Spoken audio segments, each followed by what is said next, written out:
The views expressed on this Turnbuckle Tabloid live stream or Turnbuckle Tabloid podcast episode do not reflect the views, thoughts, or opinions of the Rageworks brand, including the Rageworks podcast network, Rageworks content partners, advertisers, and affiliates. Viewer and listener discretion is advised. It's your boy Jada Red Santee, your host of Turnbuckle Tabloid, here to say thank you to you, the listener, for being a part of the 7 years of wrestling, babble, and all things ridiculous here at Turnbuckle Tabloid. The podcast has been here doing it big for so many years, and we appreciate every person who's subscribed and listened to the podcast each and every year. But I got something else for you guys. Yeah, we've been doing it up different this time of year. Starting to expand our wings a little bit more. We're hitting up the YouTubes, hitting up the Twitch, hitting up the TikToks. Yeah, boy, hitting up the IGs as well. We're doing live streams there, and I want you guys to be a part of it as well. It's going to be exclusive content there. So what you don't get on the podcast, you'll get on the live streams. So it'll be great if you guys like, subscribe, began following all those social media websites for Turnbuckle Tabloid, and believe me, you will not miss a thing. Catch us there.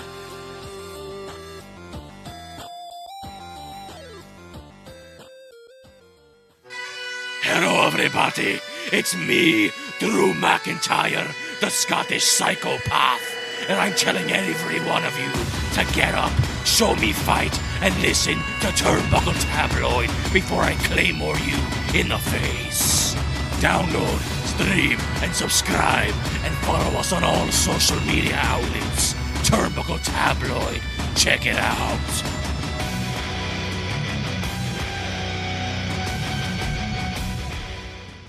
5, 4, 3, 2, 1, 0. All engine running. Liftoff.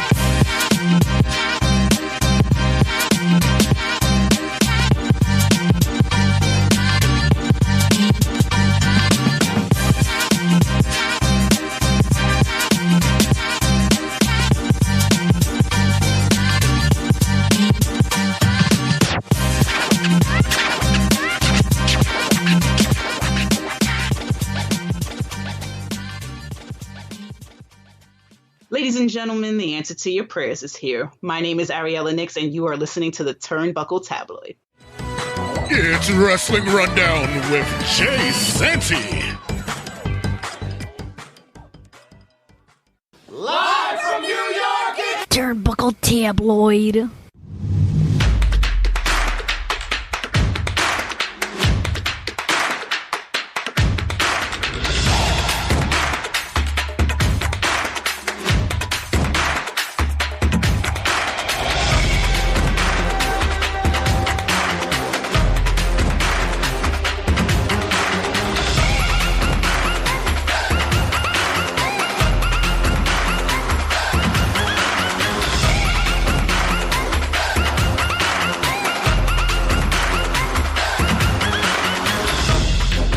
What's going on, everybody? Wrestling Rundown this week. A lot of news stories happening, bro. It's I gotta catch up on some old stuff. There's been some backlog that I have here. Homework Mike is in the building, ladies and gentlemen. What's going on, Mike? Hola, how you doing? Listen, guys, just to let you give you a heads up. For everybody who's been checking in and doing the live streams with us, I've been trying to do it at least once or twice a week. So we have some kind of constant flow of communication with those of the visually listenership, if that's how you may say. Slowly but surely, we're going to start moving away from the Facebook group. There seems to be a lot of pushback from there. Turnbuckle Tabloid, most likely we're going to probably look to just aim for the YouTube, the Twitch, TikTok, and still up in the air about what we're going to do about X. But Neo _ Reagan says, yo, guys, how are you? Yeah, what's going on? Where's that at? Where are they chiming? On Instagram. On the gram, right? Yeah.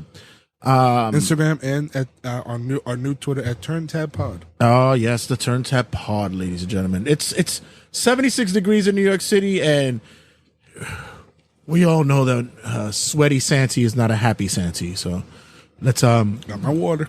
Got your Wawa. I got my beer. Got my beer.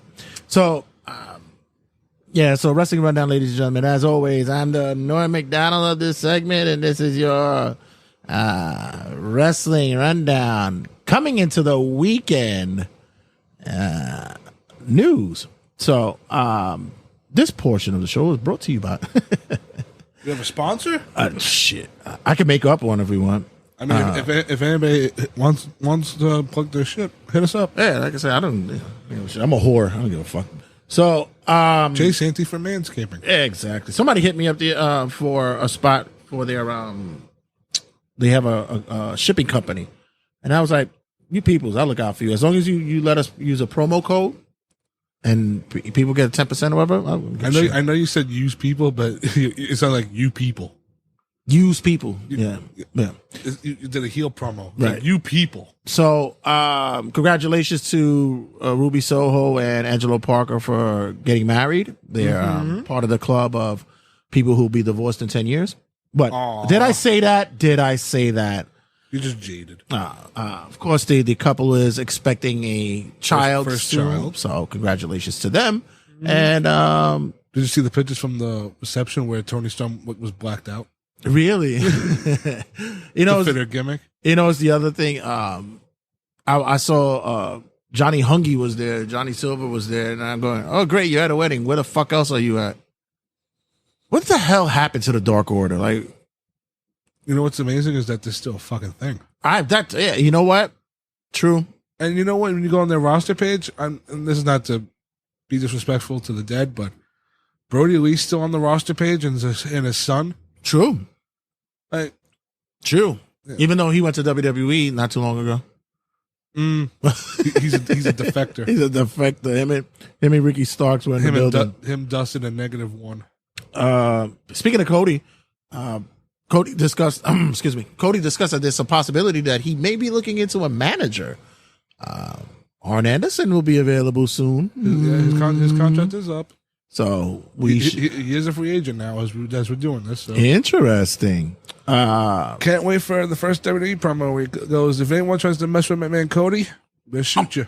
Pull a gun right to his face and blast one off. We're going to have... Triple H in the back. Okay, Arn, I'd love to have you back, but we can't do that. Yeah, that was actually a really good promo, but we had to cut everything out. We we basically blocked everything off. We put a giant bleep. Yeah. We got Netflix was going to be giving out some documentaries for WWE with their deal upcoming with Raw. Netflix is going to be behind producing some WWE documentaries. Honestly, what more do we? What more do we need? What more can you cover? Right. Yeah. Unless you're gonna cover the Vince McMahon shit fully, like what more do we need? WWE won't cover that until everything's settled.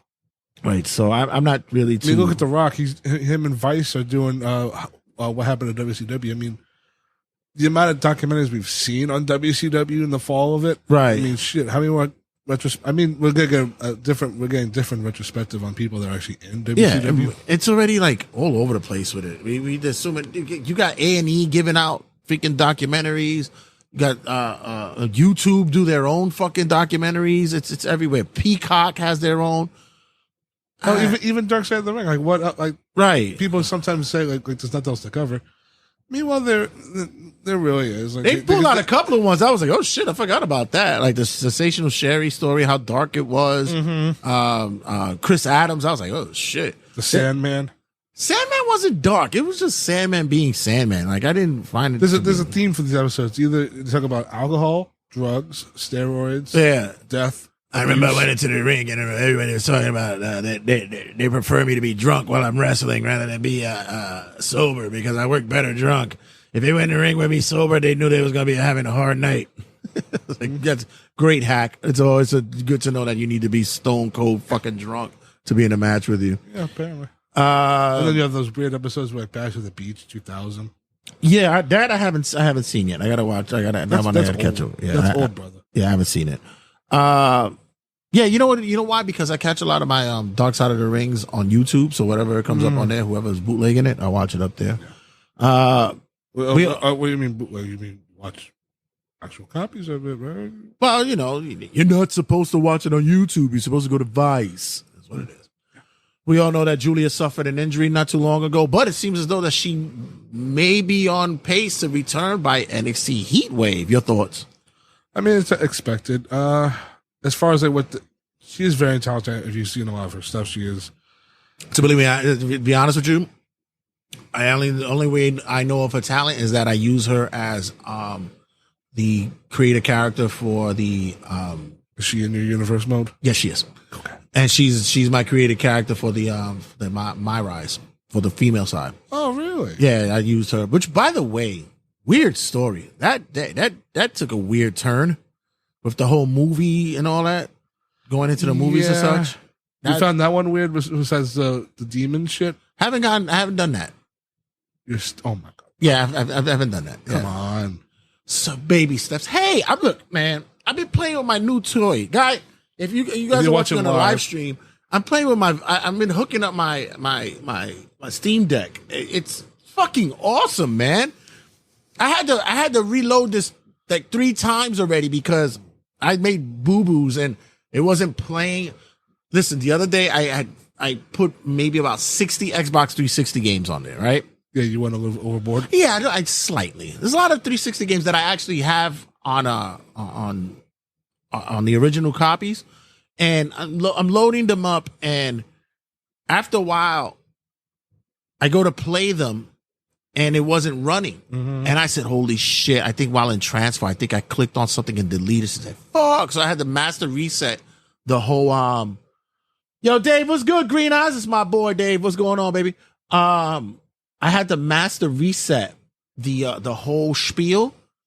Come to find out, it was me loading up this plugin edition called Decky Loader, and I had to look up on YouTube. They said, yeah, if you put in a certain plugin, it's gonna halt your playing process. I said, oh, fantastic, thanks. Now I know. After 24 hours of reloading this bitch, shit. So, yeah. As for Julia, says that she'll be back by Heatwave, and I'm kind of excited because I haven't seen full matches of hers. I've seen snippets and stuff like, best moves and shit like that. What do you think of the idea that they're putting her in a title match in her debut? I think it's silly. Like, it's basically. What if it's for the secondary one? Because they're introducing the women's North American title. Still think it's silly. Silly? Yeah, I think it's silly. I don't like it, and I don't want to see her win off the rip. Right. So, no. I'm not a fan of it, but I'm excited just to see her wrestle. That's all that matters. Next up, we have I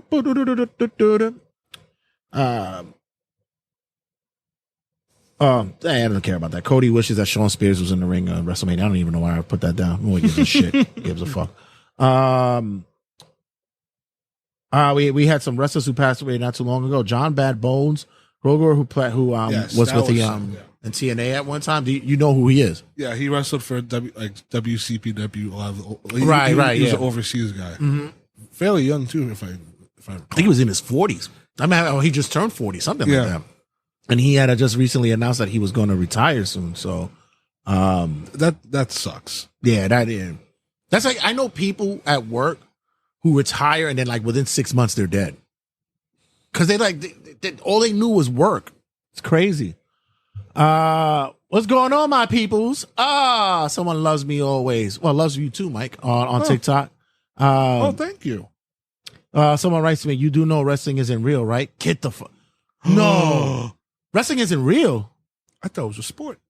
Why would you spoil that for me? Like, it's like telling a 3-year-old Santa is you. Like, why would you spoil that for me? What? I'm sorry, Mike. I ruined that for you too. And what, the Easter Bunny isn't real either? But it's not real either. Captain America and the Avengers defeating Thanos. Also, The Walking Dead. Yeah, that's not real either. Holy shit. Oh, shit. You know what?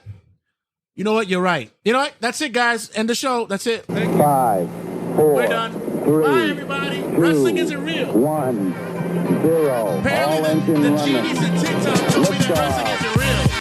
Whatever. Next up. It's 2024. We're still using that sentence. Oh God, I had to mention. I had to bring this up because Didn't discuss this week's NXT, but we will now. So NXT had some exciting Shockers. moments, some shockers this week. Biggest shocker for me was the hood knows that Sexy Red was in the building. I was like, really? White people like me went who? Believe me, being over 45, I was like, who? Yeah. If it wasn't that I knew the culture and I have a 16-year-old who If does you don't know have, this, if you're not friends with people my age, you're like, who the fuck is this? right? So You're still in the culture. exactly. So when she popped up, you're like, oh. I mean, and then once she made her entrance with Trick Williams in the end, everybody became an instant fan of her. right, exactly. When Shawn Michaels is in the back singing his theme song with her, I'm like, oh, come on. Boomer. They got. Ooh, I know. Love you too. What? Somebody said I love you. Yeah, I know. It was funny when Steve's Triple H. watching me. It was funny when Triple H said, "Thank God he wasn't twerking." Oh, please. Yeah, exactly. You know, Sean could take it there if he wants to at any time. The fuck you mean? I'm like, well, Right now he's cooking because we need to talk about the two people that showed up on Tuesday. right. So the first shocker that occurs that we got a quote unquote returning Jordan Grace.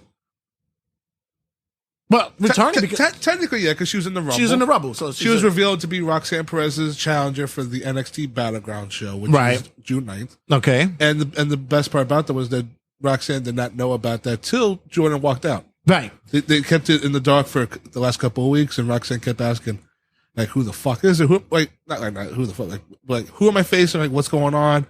And then until she saw the thing in the ring, or when she saw her time trying to hear the music, she goes, like, that was a genuine reaction. Right.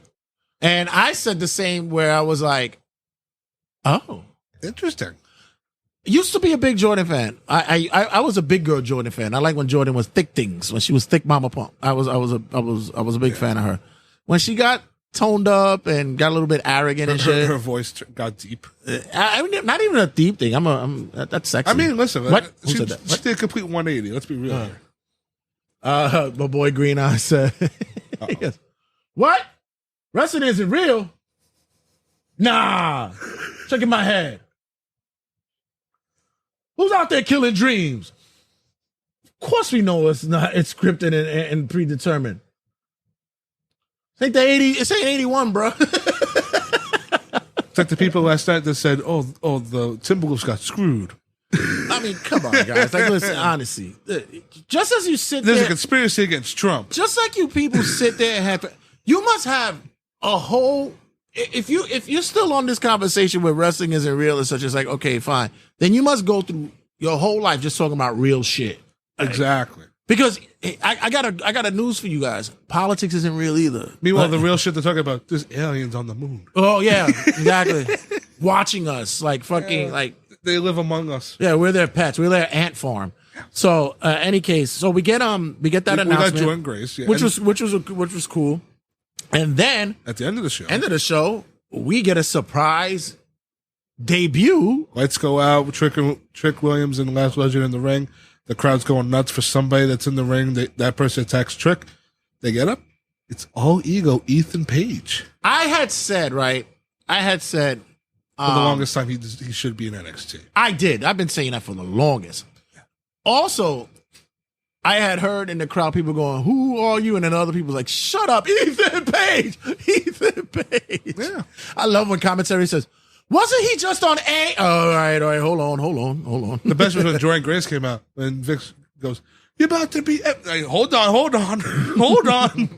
We had that last one about Ethan. Goes, was he just in AE? And Brooks said, whoa. Hold on a sec.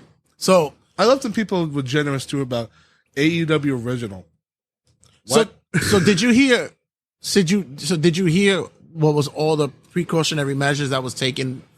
Him and Jordan were in like one of like somebody's like garage. Yeah, they were in what's his name? Caesar Bologna. Yeah, Caesar Bologna. Bologna. Yeah. Bologna. Caesar Bologna's garage. It's Florida. But also they were all the walkthroughs were done by Shawn Michaels. The theme music that they used was Shinsuke Nakamura's. There was a lot of coverage to ensure that no one knew what was going to happen, which is great. This is like that's old school. Yeah, definitely. I'm a huge fan of that. And okay, so now. So, and also I had to look it up because I was like, how old is Ethan Page? He's like 32. I'm like, perfect. Yeah. He's in that right. He did his video on Instagram saying like he's not under a contract. He can do whatever the fuck he wants. Right. He says the ball's in your court, Sean. Which is not, you know what's funny? Which is not a bad thing. I like that storyline. Yeah, that, but also I wouldn't mind that would occur in wrestling anyway, because I would like to see like, you know, you get a 2-match deal, get a feel of the company. If you like it, we'll sign you. If not, then you know what, we can go our separate ways. We're good. But funny thing is, Ray said the exact same thing on the way here. I was talking to him and Mark about it because this is pretty much a trial run for Mr. Ethan Page. Right. Let's see how it goes. Right. I like that. I like that aspect that it could happen in wrestling and in the business. It's fine. And then I was saying, oh, he's with TNA. He is a free agent. He's on his own. Right. Jordan Grace, she's affiliated with TNA. She can walk out with 2 belts. Did you see the shirt that she came out with? It says oh my God, what was it? Not Forbidden Door. It was something Portal. I have to see it again. It was hilarious. It ties into like playing off a Forbidden Door. Mm-hmm. So, and it shows her walking into a portal. So it was pretty cool. I mean, can we also be real here too? I think in the last couple of years we've seen where the Forbidden Door was with AEW, but not anymore. I mean, WWE is more fucking open for business than anything. Exactly. Yeah, that's good. So, Jordan Grace is paying in 6 figures for 3 appearances. Hey, listen, make that money, man. Shit. I get because it was revealed that the main roster gets $375 guaranteed. That's probably what she's getting. She's probably getting main roster money, and not for nothing. If WWE turns around and buys TNA for the library and all the shit, they could take Jordan Grace. They could take Moose. They could take a lot of the women wrestlers they have. I look at it as there's value in TNA that TNA can that WWE can profit off of. I look at it as more eyes on the prize, especially the fact that we've seen former WWE stars go over there now and possibly have an opportunity to maybe do another crossover again. We see Nick Nemeth over there now. We saw Naomi there. Mm-hmm. So maybe there's that possibility of Matt Hardy's over there now. Maybe there's a possibility where they'll do those. AJ Styles does a TNA pay-per-view. Right. He gets his one last run over there.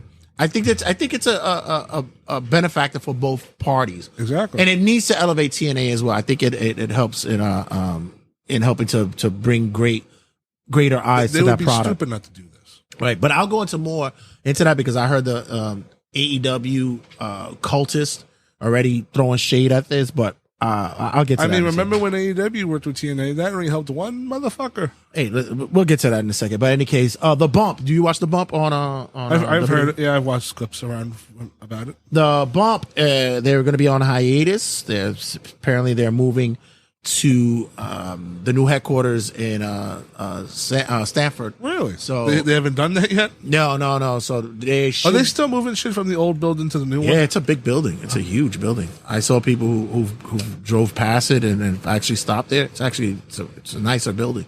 Does WWE still own the old building? No, they're going to be done. It's going to be out of it. They're going to be out of it. Listen, they want to get that Vince McMahon stink off of it. So, yeah. How many dead bodies are on that fucking exactly thing? Like shit. Who don't know what the fuck is going on. So we keep speaking of Vince. I mean, is that your main event thing? No. I mean, I have other stuff. I have a rant that I want to go on for the end, but because I think that Vince update thing we can just briefly mention is that the Janelle Grant lawsuit is on hold until the New York City charges go through. Yeah, because apparently Vince, giant Laurinaitis, and the WWE. Yeah, WWE's own Vince McMahon got more fish to fry.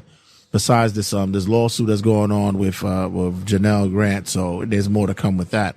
So yeah, the Bump will be on hiatus until the first week of July. So fans of the Bump, Kayla Braxton and the crew will be back. She soon. still does the show, right? I thought she gave it over to somebody. No. SummerSlam, we already heard the announcement. Is going to be 2 nights coming 2026. Good or bad for WWE?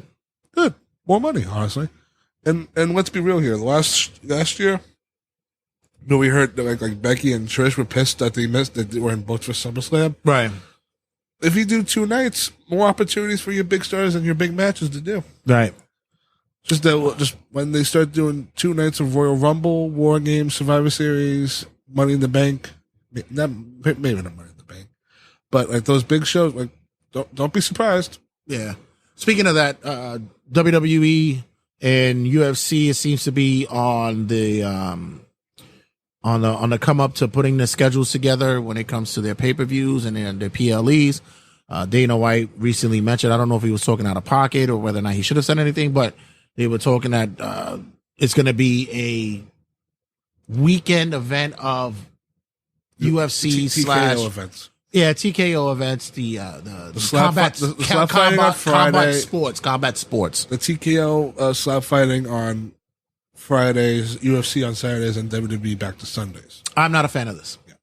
Right. First of all, we talked about this was. I like my wrestling on Saturdays. I enjoy it. I think it's a better fit and feel for people, especially they want to hang out and chill. It looks like that change is probably gonna happen by November because I looked at the WWE schedule. All their shows are scheduled for Saturdays. Right. Then the other aspect of that is for anybody who's a fan for all of that, you're paying unless they're gonna start giving out bundle packs for people. By the way, who's buying pay-per-views of WWE anyway? I had mentioned this on the last show where people said that Backlash was the lowest pay-per-view buy rate that WWE had. It's like, yeah, because everybody started buying Peacock. Yeah.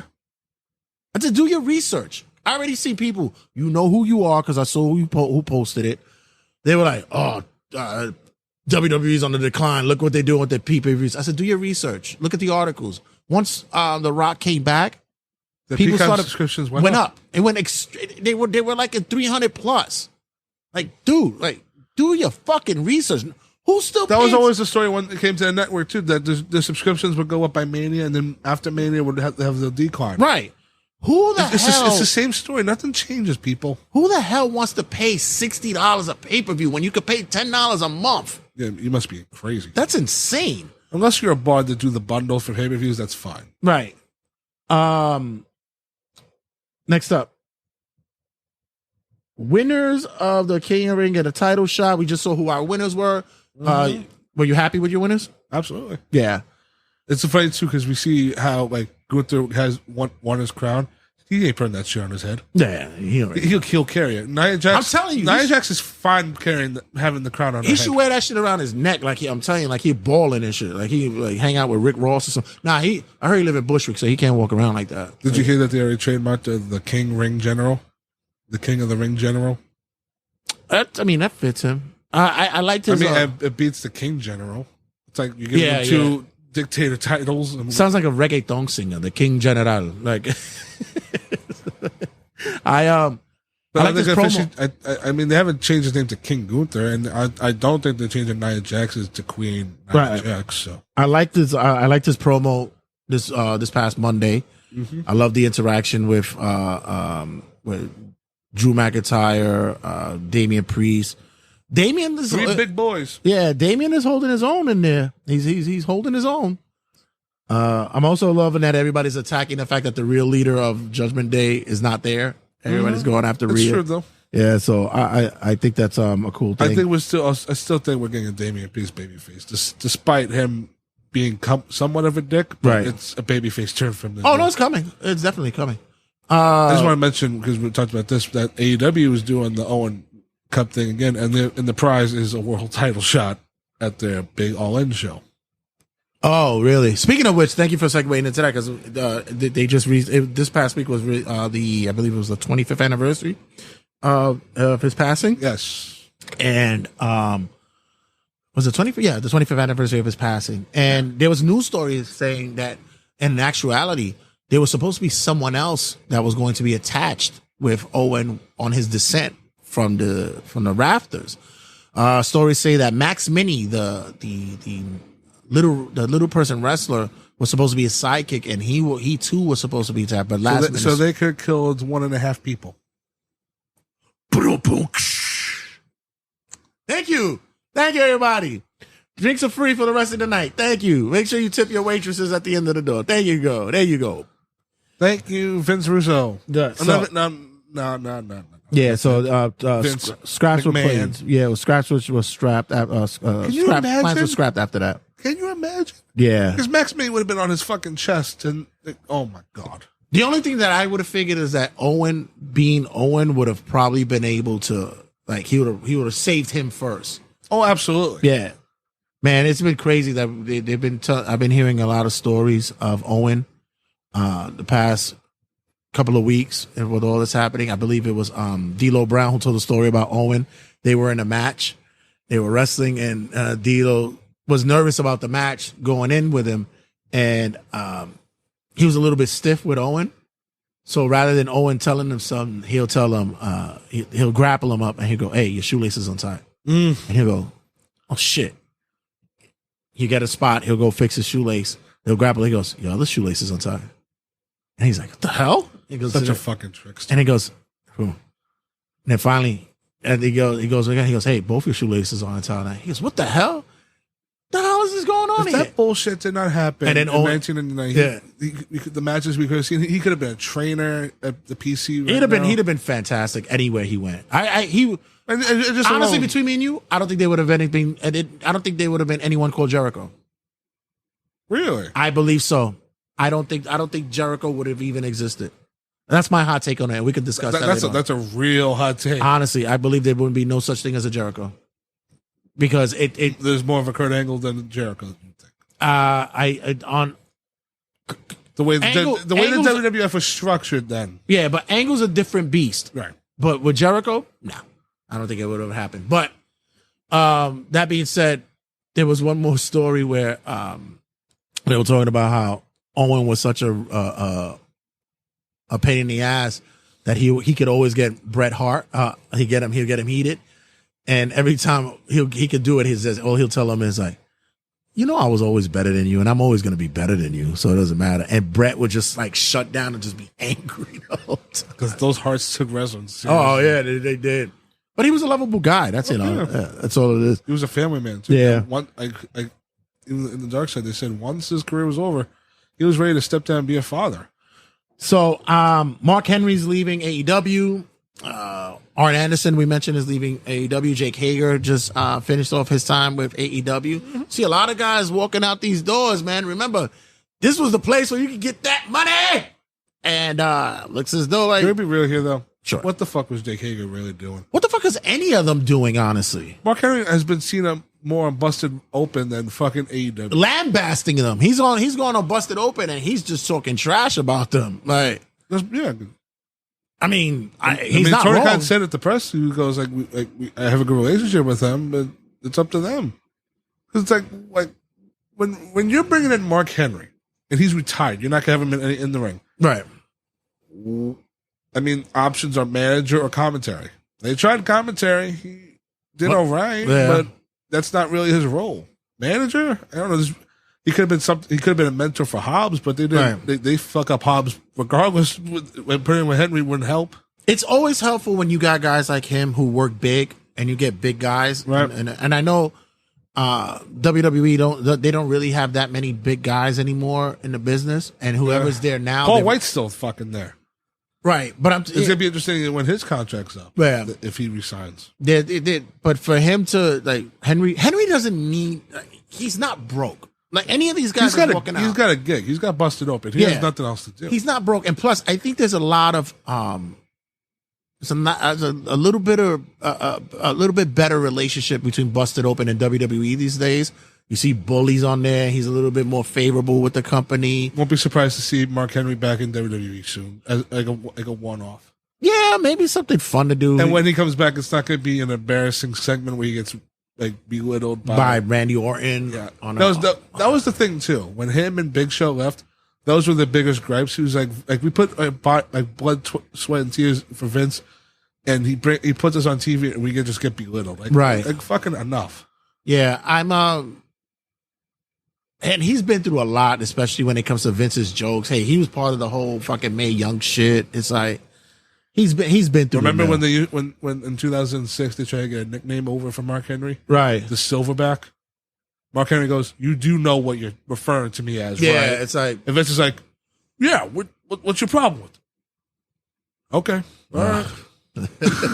all right, guy. So yeah, it's gonna be interesting. Jake Hager, I mean, fucking Bellator's still around, right? Yeah. Not for nothing.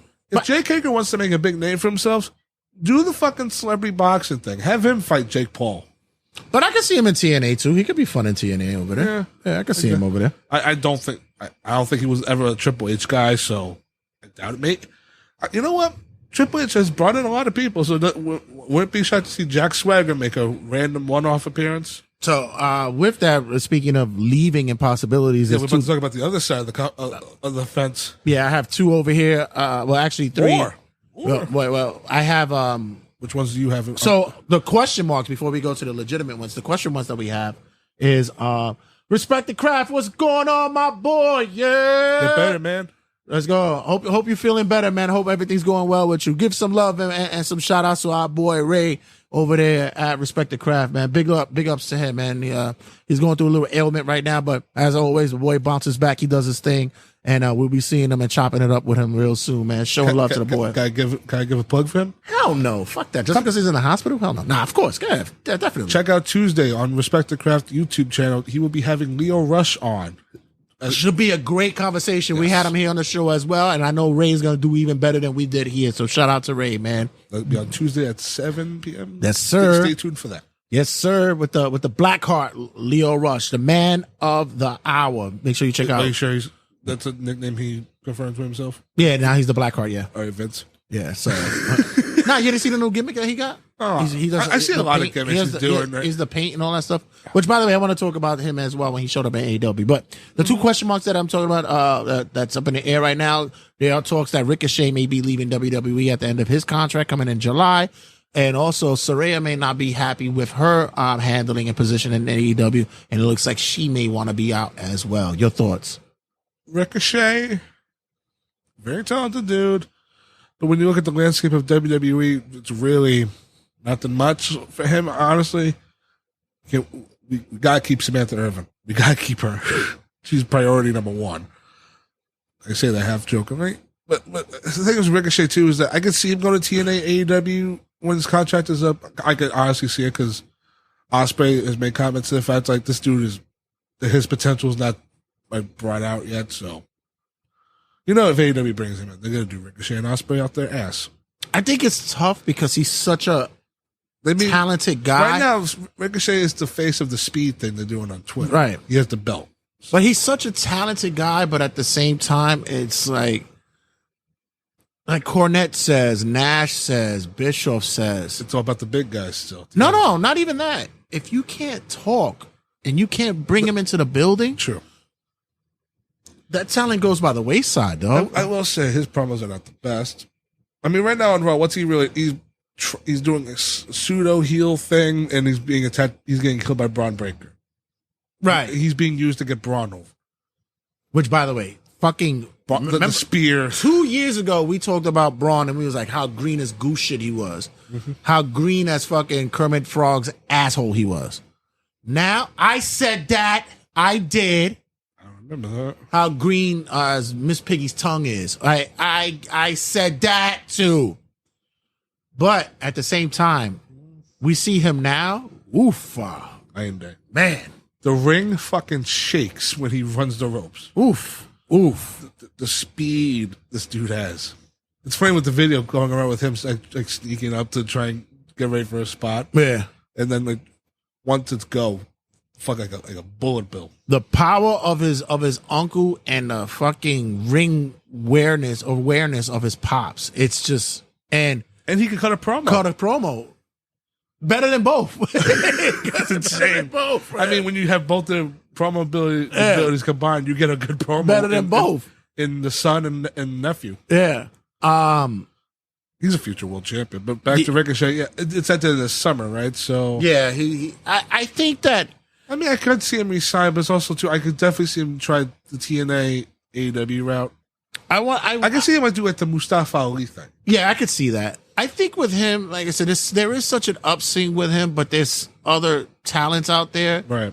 And like I said, and this is what I'm telling you: if WWE, I mean, they put the speed title out there, which is fine for that, get that eyes on the prize for those with short attention spans in Twitter, because that's what it's really for. Right, it's for Twitter. But if you really would put a cruiserweight, light heavyweight title out there, You have a larger audience for it now. You have a larger roster for it. You have JD McDonough. You have Ricochet. You have Dragon Lee. You have Dominic. There's a lot there that you can go with a title put up there in a division. If you let that title be all three brands like the women's tag titles, it'd be something special. Right. So I can see that maybe that'll be a good that is lure. The only new title in WWE I will accept. That you will accept? Yes. Because when you think because look, like you mentioned the whole LWO. The whole LWO are fucking cruiserweights. Right. Hell, if you give like Rey Mysterio the cruiserweight title and you have a new up and comer beat him, that cements their legacy. It gives them a fucking check mark. Say, like, I beat a Hall of Famer for the belt. Right. So let's. And then with Saraya, I was about to say we're gonna bring in the conversation with Saraya. I mean, there's other contracts too we can talk about too, but these are the question marks I'm talking about. I'll say for Saraya, she's not happy with her current spot. I mean, yeah. I mean, when she first came into AEW at Grand Slam, it was a big thing, and now she's just another female on the roster. I mean, Mercedes Moné has been in the company for 2 months, and she feels like a bigger star than her. And that's not even saying much either, right? But this is what the problem with AEW is. When you're the new thing on the block, they make you feel fucking special, but then when they have fucking nothing for you, you feel just like another person on the roster, right? Yeah, which is leading me down the road to the main event soon. But I feel as though that in Saraya's position, I think there's a lot that she can do. Doesn't she still like somewhat heat with Triple H? No, I don't think so. I think didn't Triple H make the comment about her about like the tape and all that shit? Nah. I think she's fine. I think that I think it's fine. And even still, there will be a lot more that WWE can get out from her this time around than they could that AEW could be doing with her. Period. So I can see where her frustrations are at. I have a few things. Yeah. So who's the other ones that we have? You mentioned Chad Gable. Okay. In a week. Okay. Natalia, who currently has a contract offer but has not accepted it yet. I do see with you that I think she is probably going to go to TNA, probably work with them for a bit. Mm-hmm. But I do think she's probably going to resign with WWE, but still do TNA. Like, you know what I mean? Because now they're working together. Yeah. There was another one too. Shit. There was like a bunch of them. We had the AEW ones. Gable's going to get an extension, definitely. If not an extension, he's going to get a new contract. There's a lot of potential with the kid. Not even potential. The kid's a star. Like they're about to give him a mega push. Yeah. I said it already. Becky Lynch is taking time off, but more than likely I think she resigns. I said and Dijak too, which I think that came out of nowhere for me. Which one? Dijak was his contract is up. I mean, I would think put him on SmackDown because on Raw he's just another body at that point. Because on SmackDown he'd be better off, I would think. But if he were to leave, TNA again would be a solid option for him. I mean, when you look at him, they could definitely give him the TNA World Title. It'd be perfect for him. Yeah, I will ask you this. I think, does WWE have a problem with with their person running contracts at this point? No, I don't think so. I think now there's a lot of these people contracts like we haven't seen this like bad. I mean, we've heard people get new deals, and then when people get released, they get released. But we never really hear about, these people contracts are up. Not like this. Oh, that's what the name on the shirt says for Jordan Grace. It says prohibited portal. No,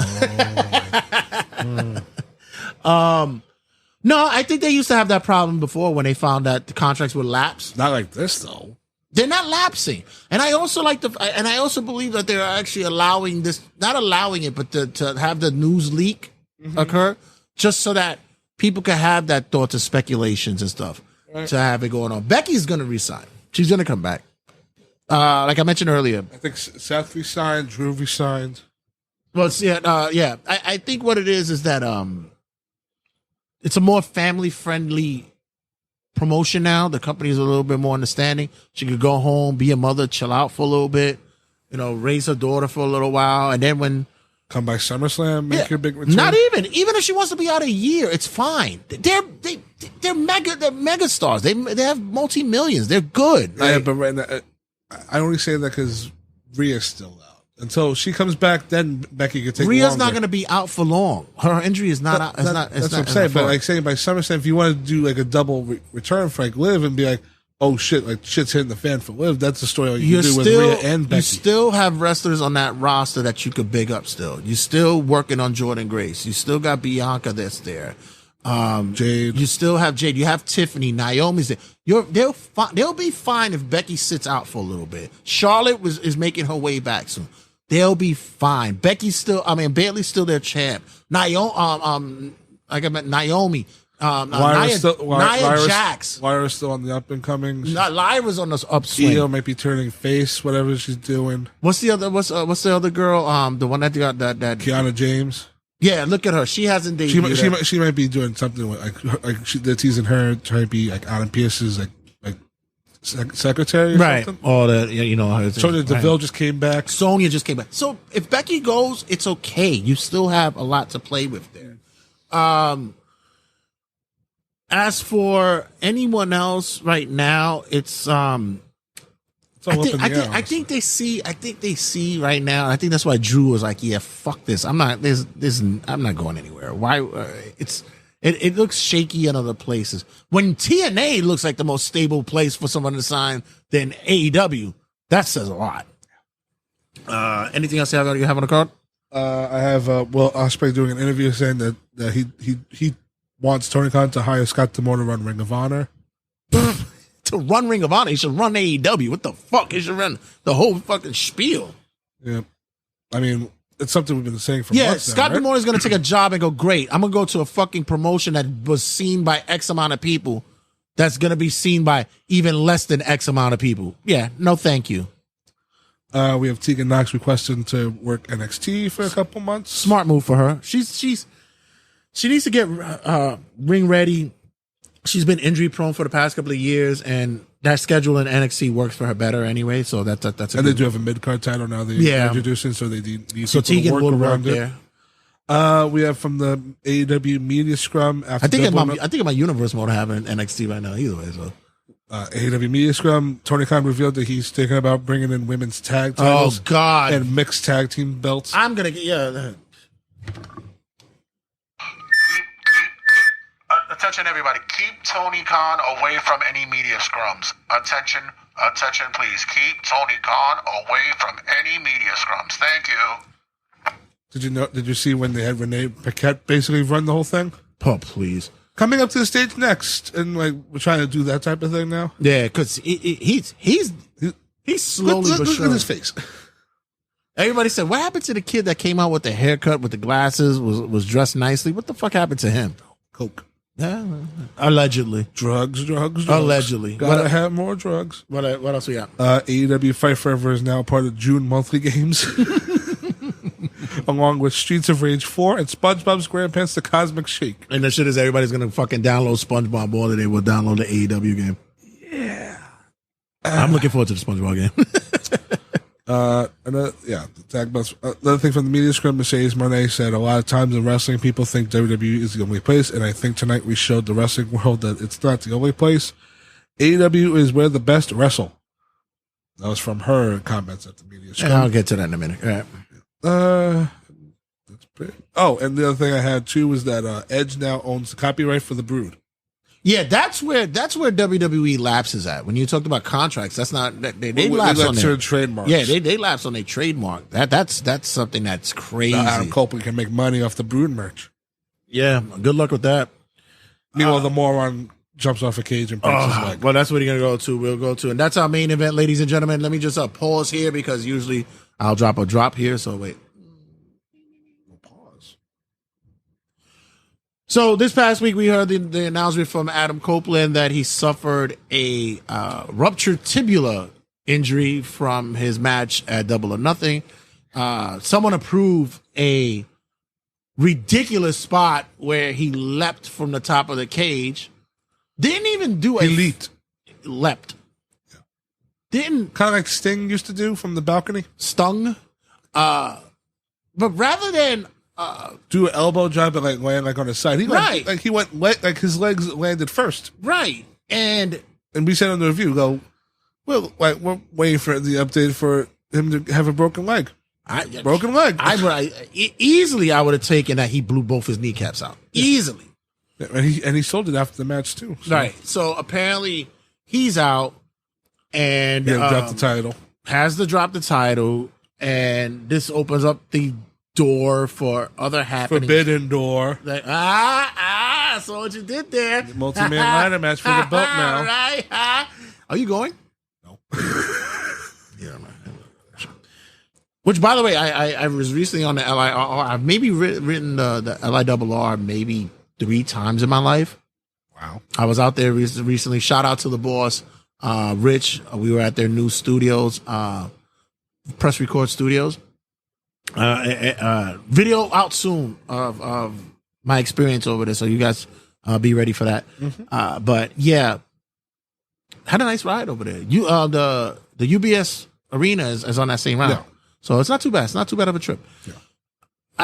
Depending on what it is that's going to be run there, I'm just not doing Forbidden Door. I don't know. I don't see me doing that. But by the week of that show, they'll announce 7 more matches. Of course, please. The night of the show, there's going to be 7 more matches. What do you mean? On the buy-in. Exactly. So he's random out. New Japan wrestler against random AEW wrestler. So here comes my take on what's going on with the Adam Copeland stuff plus additional things, because week by week, maybe months ago, I was on a bashing spree of what's going on with AEW. And they call me Mr. Negative. I know, right? No, I got to make you a shirt, Mr. Negative, with a Turnbuckle Tabloid logo on it. Yay. So I get that. And in the past few weeks, I've been saying to myself, you know what? At least they're trying. They're at least trying. So I had a conversation. Matter of fact, no, it was this past Dynamite in which I put up a post in our group chat and I said, what the fuck are they doing? It's a mess. You just came out of a big pay-per-view and was a fairly decent your 5-year anniversary show, right? And which was a fairly decent, really good pay-per-view. Which I will say, this was kind of AEW's like WWE type of thing of new era like bullshit type thing, right? So they do this, and they open the show with Mercedes Moné and her celebrating her win for the TBS title, which, by the way, still waiting for swerves. Wait. Which is, oh no, his was on Collision the fucking few days later. Fuck. Which, by the way, we're celebrating Monet winning a secondary title. Meanwhile, Toni Storm's the women's world champion. The secondary title. Mercedes is technically the women's TV champion. She got the flair, she got the regalia, she got the balloons, she got all that. You deserve it. The secondary title. Oh, okay. Cool, Tony. That's fine. Hey, listen. Cool story, bro. Your decision. That's what you want to do. That's your big star. Go for it. We then have Swerve in a random match promoting House of Dragons again against Killswitch, who's not even a dragon anymore. Wouldn't this story be done after Christian being done off? Like, wouldn't this have been done? Well, I mean, by the main event, we figure out what Swerve's next program is. By the way, we got Samoa Joe fighting in fucking Rampage. We have him teaming up with Hook. Team Taz 2.0. Team Taz 2.0. This is god awful. Okay. You know what was god awful? The Chris Jericho Learning Tree segment. Oh, God. Like, once again, I don't care about Brian Keith is something I'm still trying to get used to, but that made me go, you can fuck off. That was horrible. So you got one of the hottest independent wrestlers coming out on your television. Which one? Brian Keith. Okay. You got one of the hot. Is the hottest one on the indies. Fair enough. And you're already aligning him with a guy who's going to destroy the numbers of your ratings. Which, by the way, shout out to them because they at least almost got to 800,000 again this week. Almost. Somewhere, I think I saw a meme where somebody had a picture of Daniel Garcia standing in a train behind a glass window, like screaming, "No, Brian, no, no, don't do it, don't go." I was doing the when the 8K. Remember the commercial with the I think it's the Geico commercial with the fishing guy going, "Ooh, You gotta be quicker than that. Almost got it. You gotta be quicker than that." Yeah. He was doing that to a black guy with chicken. Yeah, I'm like, ooh, about that. Moving on, And so but also too, like the bounty hunter is now just aligned with Chris Jericho. you just killed it. You just killed his gimmick. You just killed this whole gimmick doing that. Then you had the segment with the Young Bucks, the EVPs, ready to hand over the TNT title to Jack Perry. I messaged you like an hour before. I was like, "So Jack Perry?" Yeah, Like, yeah. And then Christopher Daniels made his return. He was fired. But I love this. Made me laugh. Tony Khan made me interim AEW EVP. You were fired. What the fuck does that mean?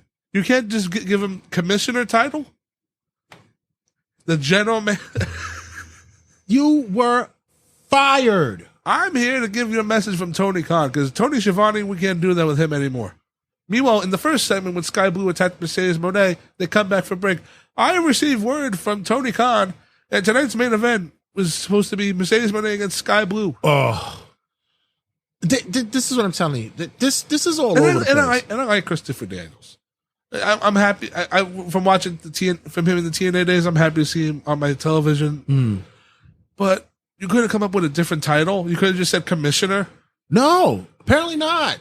Apparently not, because The commissioner that can overrule the EVPs, but no, he's now interim EVP. no, yeah, it's I don't. It's all over the place. So I did like when Okada, when people try to do a CM Punk chant, and he goes, "Suck my dick," on the mic. Suck my dick. Yeah. So, and when we get to the main event, the wrong person won in the main event. the main event was Ospreay winning the casino thing and getting the world title shot. Once again, and I forgot. You're right, and that's the other thing. On Sunday, he won what belt? The international title. What did he win on Dynamite? A world title shot. And you put unless they're merging the belts, why are you doing this early? You can't wait till All In. And this is a Forbidden Door match. Yeah.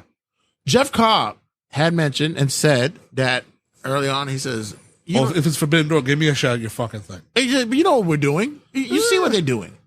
You put all these outside individuals to be in this match just so that you know they're going to lose anyway." But also, here's the thing, too. With AEW taking the top New Japan talent, what's real in the Forbidden Door at this point?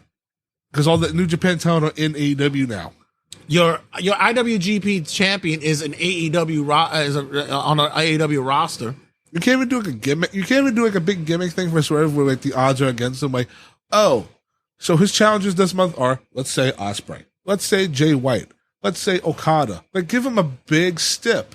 That's like do the ladder match with that type of thing. Christian Cage is back in the mix. Samoa Joe's in the mix. His new name is Will John Cena Ospreay. I don't care what nobody tells me. He's regardless what you said years ago about the ultimate winner. He's the new one. Listen. Undeniably, bell to bell right best now wrestler, yeah. is best wrestler, whatever the case may be. But Jesus Christ, he should have never been in this match. He could have been, but you don't have him take the pin. I mean, because that's how the match. Think about it. It's a Casino Gauntlet Battle Royal where they're coming out Royal Rumble style. How do you win? Not by throwing your opponent over the top, by pinfall. Right. You can't have like somebody pin somebody else. Like why? I forgot who he pinned. Mike, he shouldn't have been in the match anyway. You're not even. You just diminished that belt now, because now it's saying that belt is meaningless. But also too, I don't think that. But more of like if you have Ospreay in there, you can build up to his next challenger in the battle royal by having him cost Ospreay the chance, and then say, okay, but you didn't even do that. So it'd be like, Ospreay, you cost me the shot at the world. Now I'm going to take your bitch. You didn't even take your title. You didn't even do that. You can't even do Ospreay and Jay White the next show. Didn't even do that. It's. I would have had Okada win the fucking thing because what's the storyline coming out of Sunday? The Elite won. Right. The EVPs, the Bucks, now have all the power. They can do whatever the fuck they want. They want Jake Perry to be TNT champion, fine. Okada has the stupid Continental title, but they feel, Okada, you're much bigger than this. Go get that. What's the belt that Okada has? The Continental. Right. So look at that. So they give him the world title, give him a world title shot. There's your Forbidden Door main event. Fucking, you could have done the double. There main you event. go. Swerve and Okada, Ospreay and White. You could have saved Ospreay and Swerve for All Out. You could get it there. All in, yeah. I mean, All In. Yeah, you could get it there. Or World's End at the end of the year. Whatever. But whatever the fuck, like the. Oh no! Here's the other great one. Monet wins her match, and then who comes out? Stephanie Vaquer From another promotion that has the New Japan the New women's Japan belt. Strong. Dude, like, and what was the thing when I posted on the group page? Mercedes 2 belts. hey, but think about this.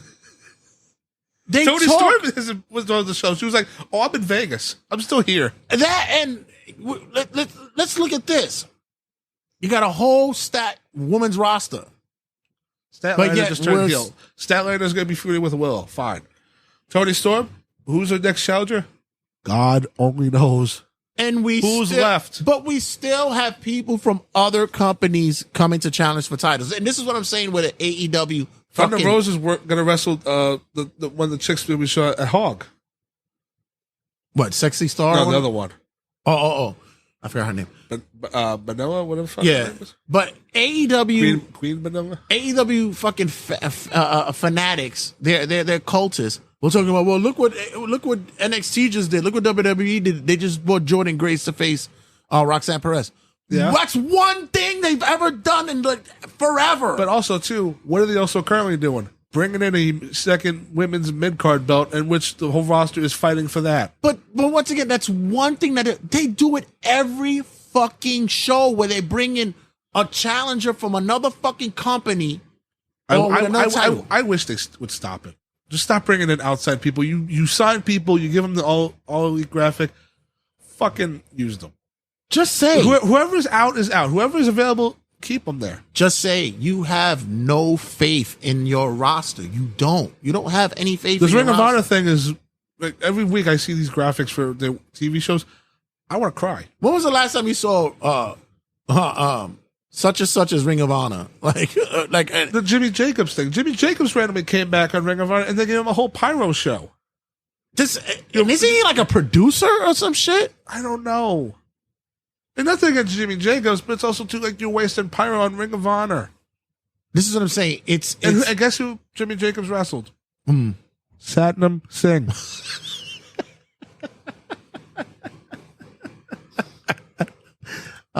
Yeah. I wish I could make this shit up. So I said this is all. So the booking on Wednesday, you're just not happy with any of it. Booking of the period is just bad. Like I mentioned, Samoa Joe is fighting on Rampage. Are you kidding me, dog? Like, what are we doing here? Yeah. He's stopping Hook from beating up Chris Jericho. Yay. So now we have... The Acclaimed are now going to feud with the Bucks. That's fine, but guess what that also means? I have to look forward to Okada and Billy Gunn. So a listener hits Kill me. So a listener hits me up and was like, you know what? Punk said it correctly when he talked about how the booking is. It's not business. And it's all about getting your buys, getting your dream matches for pay-per-views, but there's no build-up for any of it. That's all you want is to get to that, just to get there. So you're sacrificing taking the lowest revenues and ratings from your weekly show, which, by the way, guys, the network offered AEW Tony Khan a number for renewing their contract, and it wasn't a good number. So, yeah, that goes to show you they just lost the NBA. They just lost them, and they're still like, yeah, we'll lowball you because you're not even worth to fucking get make you one of our top fucking names of our network. No, I also want to stress to everybody that's listening to this right now that as we're talking about this, we don't want AEW to die. We want AEW to get somebody else to book the fucking shows. You can have Tony Khan be there and be the money mark, but you know what? Bring in your Scott D'Amores. Bring in somebody that could know how to structure You got a TV guys show. there already. The Hell, roster is there. Give it to Jeff Jarrett. He can book as well. He knows how to book, even if you don't like him. When At Jeff least Jarrett he's- puts himself in the main event, then we take the book away. whatever, but at least he knows the book. Make a booking committee. That's how most promotions work. It's so hell, Jarrett, Demore, there's people, Sanjay Dutt, there's creative people in this company. you got commentary fighting each other during commercial breaks. Yeah, what the fuck are they doing? No, that was live on TV. Was it live? Yeah. Oh, I thought it was doing Taz is picture. Taz is like, what? You're talking to Tony all the time? And he goes, Taz, I'm calling a match. I'm asking you a question. Like, he got so offended. Like, what the hell's happening? This is so And ridiculous. somebody's like, once Hook goes, Taz goes. Shit, I wouldn't be surprised. Yeah. I wouldn't be surprised, but they got to get this out of. They got to get him out of his head. Creatively, they need to fix this. Yeah, and you're once again. I mentioned about someone else that we knew off the mic that I mentioned. They're targeting an audience of one, and it's themselves. Because right now, it's not even the viewers anymore. They do what they want. Right? It's targeting the audience of one, and it's ridiculous. But nonetheless, guys, we're gonna wrap it up here on our live stream, and much more to talk about on the podcast coming out this week. Got a bunch of more commentary to go on. Got a conversation I hopefully should have on Sunday. Don't want to say too much about it as of yet, but just teasing for those who listen on the podcast. Make sure you check us out on all the podcasting outlets. Make sure you check us out on all the links on rageworks.net, as well as our social medias. Mike, where's the medias that we have on Facebook? Where we at on Instagram? We have the Facebook group, Turnbuckle Tabloid. On Instagram, we are at Turnbuckle Tab. And on Twitter, our new one is at Turn Tab Pod. Yeah, and I want you guys to make sure you check us out on TikToks and as well as on Twitch at Turnbuckle Tabloid. We're going to be doing a lot of more moving soon when it comes to the live streams. Like I said, coming next couple of weeks, we're going to see and do some runs and test about that. But as for now, just keep in mind, like, subscribe, be a part of the vibe of all things connected to Turnbuckle Tabloid, and hit the subscribe buttons and the like buttons for everything you see once the streams and such are coming around. So guys, don't go anywhere. Going to close it out for this week's segment. Thanks for checking in, and thank you, Homo. All right, guys.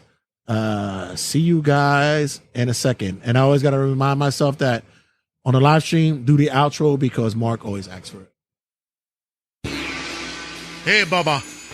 It's Harid Sheikh, the Sheiky baby, WWF champion. And you're listening to Turnbuckle Tabloid. And if you're not listening to Turnbuckle Tabloid, Baba, you are a jabroni. And I'll fuck you in the ass like Bronzel and a Hulk Hogan. Sheiky baby listens to Turnbuckle Tabloid, Baba.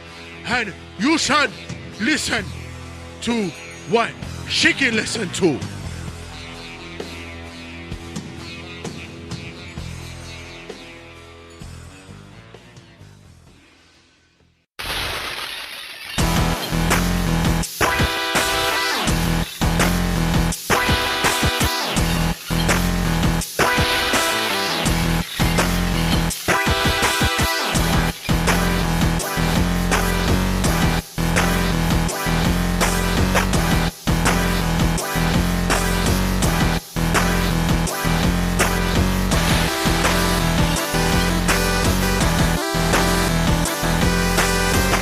So yeah, things have changed since you last were in the building. So. Yeah, absolutely. I mean, before I think everything was on the phone. We was doing like a voice call before. Now you guys can actually see my face. So yeah, exactly. We got the man himself, the Jahni is in the building. God, it's been a minute, man. It has. But I appreciate you reaching out and inviting me back on the show, because the last conversation we had was so much fun. I was telling you a lot of childhood stories and a lot of my journey and everything. So I appreciate that. Oh, especially the wrestling story. The wrestling story in school was over. It was over. That's a story I still tell people. Yeah, it's funny that it so happens that my intro music you have on the man's shirt. Were you happy with his return? No question. No question. CM Punk is my guy, not even just like as a wrestler, but I draw so much inspiration from him, even in my videos, like in the way that I structure the things that I say and everything. So it's like seeing him back in the WWE, it was cathartic. It was surreal, honestly, because it was like you never thought you would see that again. It was kind of like Bret Hart coming back to the WWE and, you know, shaking hands with Vince and Shawn, and it was great to see. And I know a lot of people have, you know, mixed feelings about that, and rightfully so. But still, like I'm happy to see him back home, especially. You know, the last time we spoke, it was we were looking at two different spectrums of wrestling at the time. We were watching AEW on the come up, and WWE was what they were usually at. They were at their point in time. Mm-hmm. Now we're looking at possibly a pendulum switch. You agree with there's something going on here? This is something that, I mean, as you know, wrestling fans, that we've all like we all pretty much know that the WWE thrives with competition, and especially in the 90s when WCW hit their stride with the Outsiders and the NWO, and the Monday Night Wars. Nitro was kicking WWE, well, kicking Raw's ass in the ratings, and then somehow Vince, I mean, say what you want about Vince. He's definitely a scumbag for the things that he was exposed of. But as a wrestling mind, he is a genius, and he was able to create the best situation in the Attitude Era and start that, like, you know, put WWE in a good position to finally dominate WCW, and then send WCW down that tailspin that they were in. So right now, I think we're sort of seeing history repeating itself. AEW thriving, and then WWE saying, "Okay, how do we respond to that? Let's hit them upside their heads." Yeah, I think that now with the I guess you could say the chains released off of creative, mm-hmm. that they've now opened up the doors to different possibilities. And speaking of open up doors, we just saw that someone walked through the, it's not the forbidden door. She labeled it the prohibited portal. Jordan Gray. She makes the TNA Women's Champion, right? Yeah, she makes her way through there. Shout out to my boy at VXS Wrestling, my guy. He's showing us love right there. I would post the chat, but it's not YouTube appropriate. But it's showing love. No problem. So what's your thoughts of that possibility happening there? There has been talks of TNA and WWE doing a little bit more of a partnership or a relationship going on there. Helping WWE, helping TNA, helping both. What's your thoughts? I think it's a good idea. I think it's like I said too, with the WWE and AEW situation, and WWE or at the time WWF and WCW, history is sort of repeating itself, right? So with WCW and WWF, you had WWF helping out ECW just quietly on, like, you know, just on the low. And sort of same situation here. And I think that with the company, it's like night and day with Vince running the operation and Triple H running the operation. I think Triple H is not as big on the monopoly of wrestling. He's not trying to at least from what I see, I don't think he's trying to monopolize WWE. I don't think that he's trying to homogenize the professional wrestling industry and just make it one company and one company only. So I like that he's able to, like, I forget which house show or which indie promotion he showed up at, and people were freaking out because this is Triple H at this indie promotion, COO Triple H at this indie promotion. So it's like he's able to do that stuff. He's able to open up these doors for TNA wrestlers to come and be in the women's Royal Rumble. And like, I think that's beautiful. And especially, I mean, TNA needs it because TNA hasn't necessarily been in the best shape since Hulk Hogan took the reins in 2010. Right. Exactly. And it's funny because that was our option at the time. That was where we went to for alternate or opposite WWE style of wrestling. We went to TNA, and then once they went under the umbrella of Access. It's Access up there in Toronto? Do you get that up there? I don't think so. Yeah. Yeah. It's a cable network, and they pretty much it's mainly for music. That's why I would find it more interesting for you, because it's mainly a music station, but they do, like, they play concerts and all that stuff, but they run TNA up that way. Which, by the way, what is the indie scene looking like up there in your area? Well, I have a friend that always invites me to a bunch of indie shows, and I never go because of either scheduling conflicts or I just didn't really feel like going out. But my mom, surprisingly, has been to an indie show and she likes it. I mean, I think the indie scene out here, it's not as big.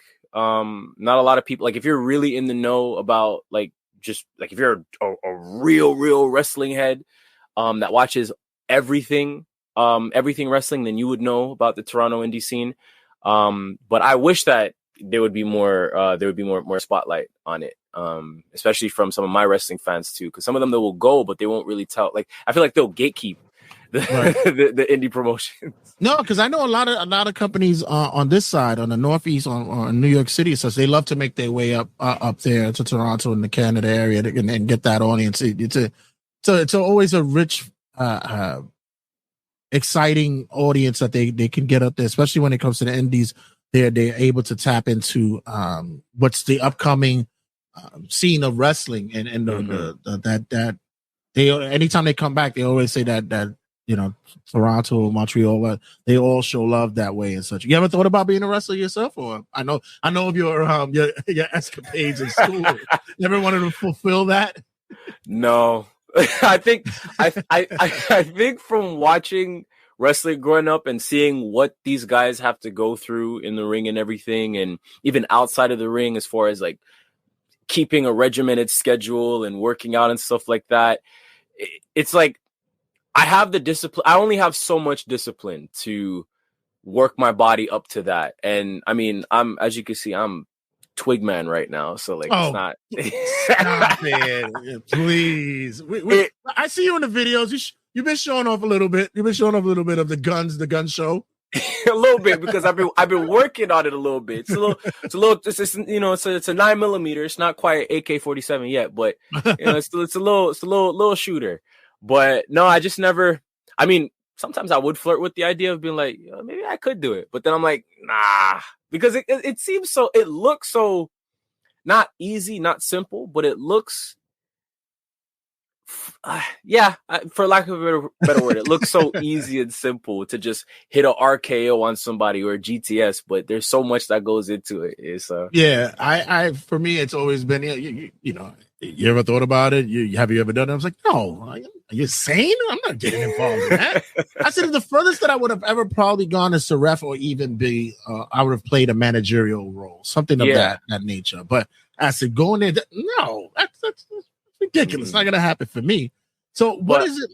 Sorry to cut you off, but I do have to like sort of give a shout out to and show some love, or give some flowers to Logan Paul, because I think that's a situation where you have somebody who never would have thought 10 years ago, you never would have thought he was going to be in the wrestling ring, because he was doing YouTube and getting in trouble on YouTube, but he was mostly a YouTuber and everything. And, he was on Disney Channel with the show Bizarre Dwarf. And fast forward, now he's in and he's probably the only, at least to my knowledge, or to at least that comes to mind, it's probably the only influencer celebrity who has transitioned into the ring, and he's good.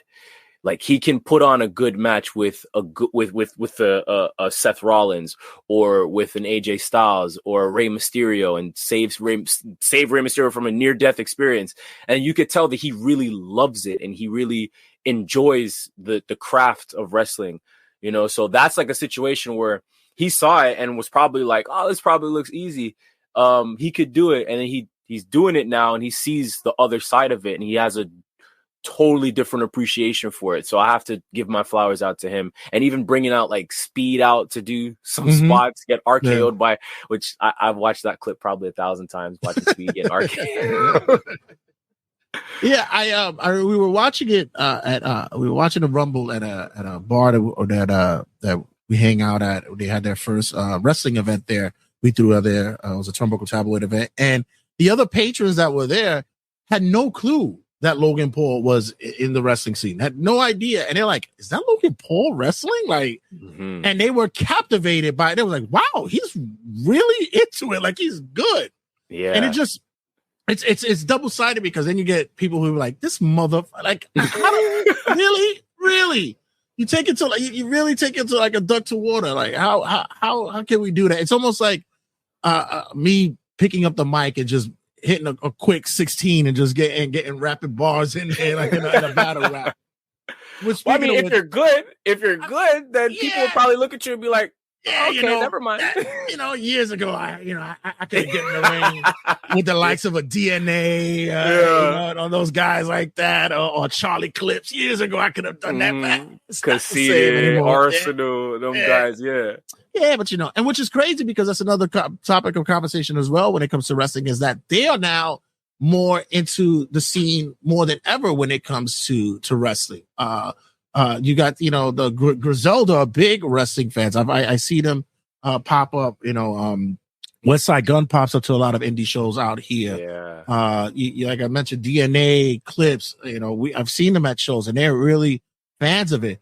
How's been your thoughts about that crossover when it comes to hip hop and wrestling?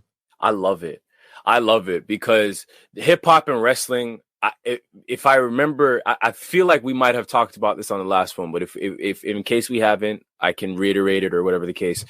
Hip hop and wrestling, there's similarities. There's like a marriage between the two because there is ability and technical ability that's obviously a part of being a wrestler and being a rapper and everything, but the core of it is the promos with wrestlers. And when I hear a Shawn Michaels on the mic or a CM Punk on the mic or a Roddy Piper on the mic, it's like they're rapping. They're telling the audience, I'm dope. I'm the best in the world. I'm the Heartbreak Kid, the showstopper. I'm this, I'm that. That's that bravado that rappers have. So it's like to see that, to see those two worlds collide is perfect, and I love seeing it. I love seeing Sexy Red at NXT. I love seeing Arsenal backstage with Shawn Michaels and taking a flick with him and Trick Williams. I love seeing that. I love it. I love it. Yeah, it's also that it kind of hurts me a little bit because wrestling fans, we were in a secret society, bro, and now all of a sudden, whenever we were here, we're here at these battle raps and such, and they're doing smack, events and such, and somebody drops an Undertaker line, we look at each other like, yeah, it's like we the only ones that get it, but now everybody in the room gets it. And somebody's hitting and say, I'm a phenomenal one without no AJ Styles and blah blah blah. I'm like, see, for now it's kind of the open door, but it's a beautiful thing. And we saw Wayne come out, and Meek Mills was in there, of course, because they were in Philly and such. Yeah, Uzi Vert, Travis Scott, like I love how it's really, honestly, I think it's more so the wrestling world embracing hip hop more than it is hip hop embracing the wrestling world. Because I feel like over the years, hip hop has embraced the wrestling world in ways that, even though like the WCW era, you did have like the No Limit Soldiers, but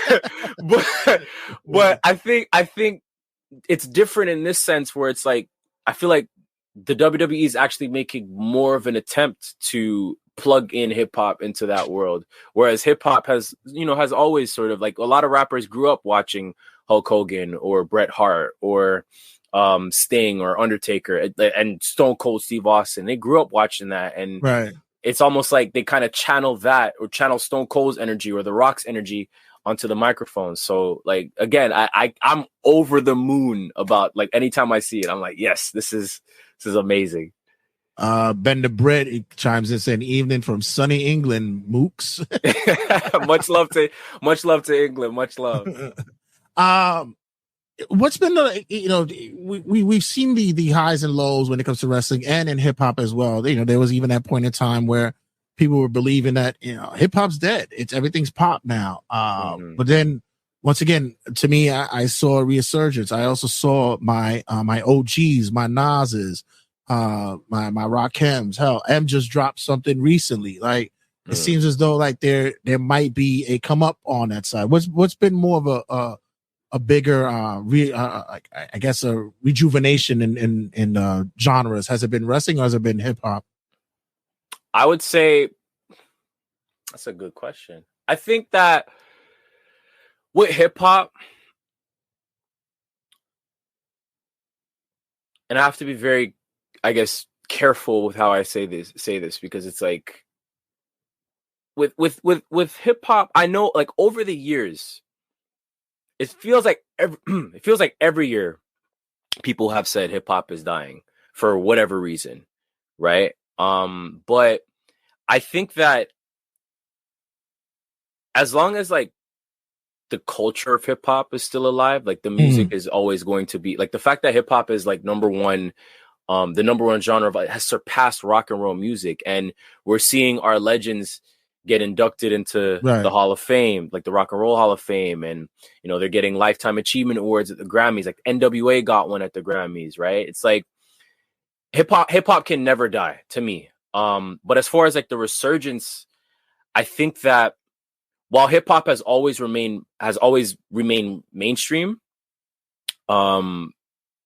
wrestling at a time sort of fell out of the mainstream. And when it fell out of the mainstream, it was kind of hard to watch because it was like WWE had the PG era and it was only Cena all the time. And the creative didn't know what to do with all the other wrestlers. And then all the other wrestlers had to jump ship.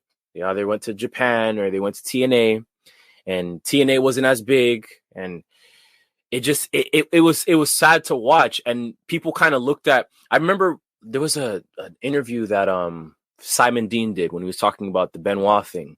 And he said that after Benoit's passing, wrestlers kind of started to be like, or wrestling, the industry as a whole started to look like a step below circus clowns, because it was almost like embarrassing to be like, oh, like you can never go to, I can never really say like, oh, I'm a wrestling fan and not have somebody look at me and say, oh, but wrestling's fake. Oh, wrestling's scripted. Oh, it's not real. It's not whatever. Right. Now I could say I'm a wrestling fan and then all of a sudden, me too, or hey, like I grew up watching wrestling too. Like I don't get the alternative as much. And I think with the competition that's happening in wrestling, with all the different alternatives in wrestling, and with pop culture sort of intermingling with it, it's had I would say a greater resurgence than any other genre in my opinion. Right. Bender Britt may make some mention. He says MLW had Violent J from ICP in a battle riot last night. Whoop whoop. That's another group. And the Clown Posse. Yeah, the Juggalo. Yeah, they love their wrestling. The Juggalos love their wrestling out there. So when we're looking at we mentioned the landscape with now 2-3 thriving promotions right now that's hitting its stride, and now the opportunities are available for wrestlers to come in the game. I also equate it to as well that I kind of makes me think about with hip hop as well, is that I don't believe that it's easier for people to get into business a little bit more, but I think there's more of an availability now. Years ago in hip hop, you got production. You had to go to Primo. You had to go to Black Child, those kind of guys to make you beats and such. And they helped them to be hit makers and stuff. The hit makers themselves, all those guys. This day and age, everybody's going on and they're going to Pro Tools, or they're using GarageBand, or whatever the case may be. They're making their own beats. They're not looking for no record deal. They can get big and popping and on the socials and such. Put it up, upload it everywhere.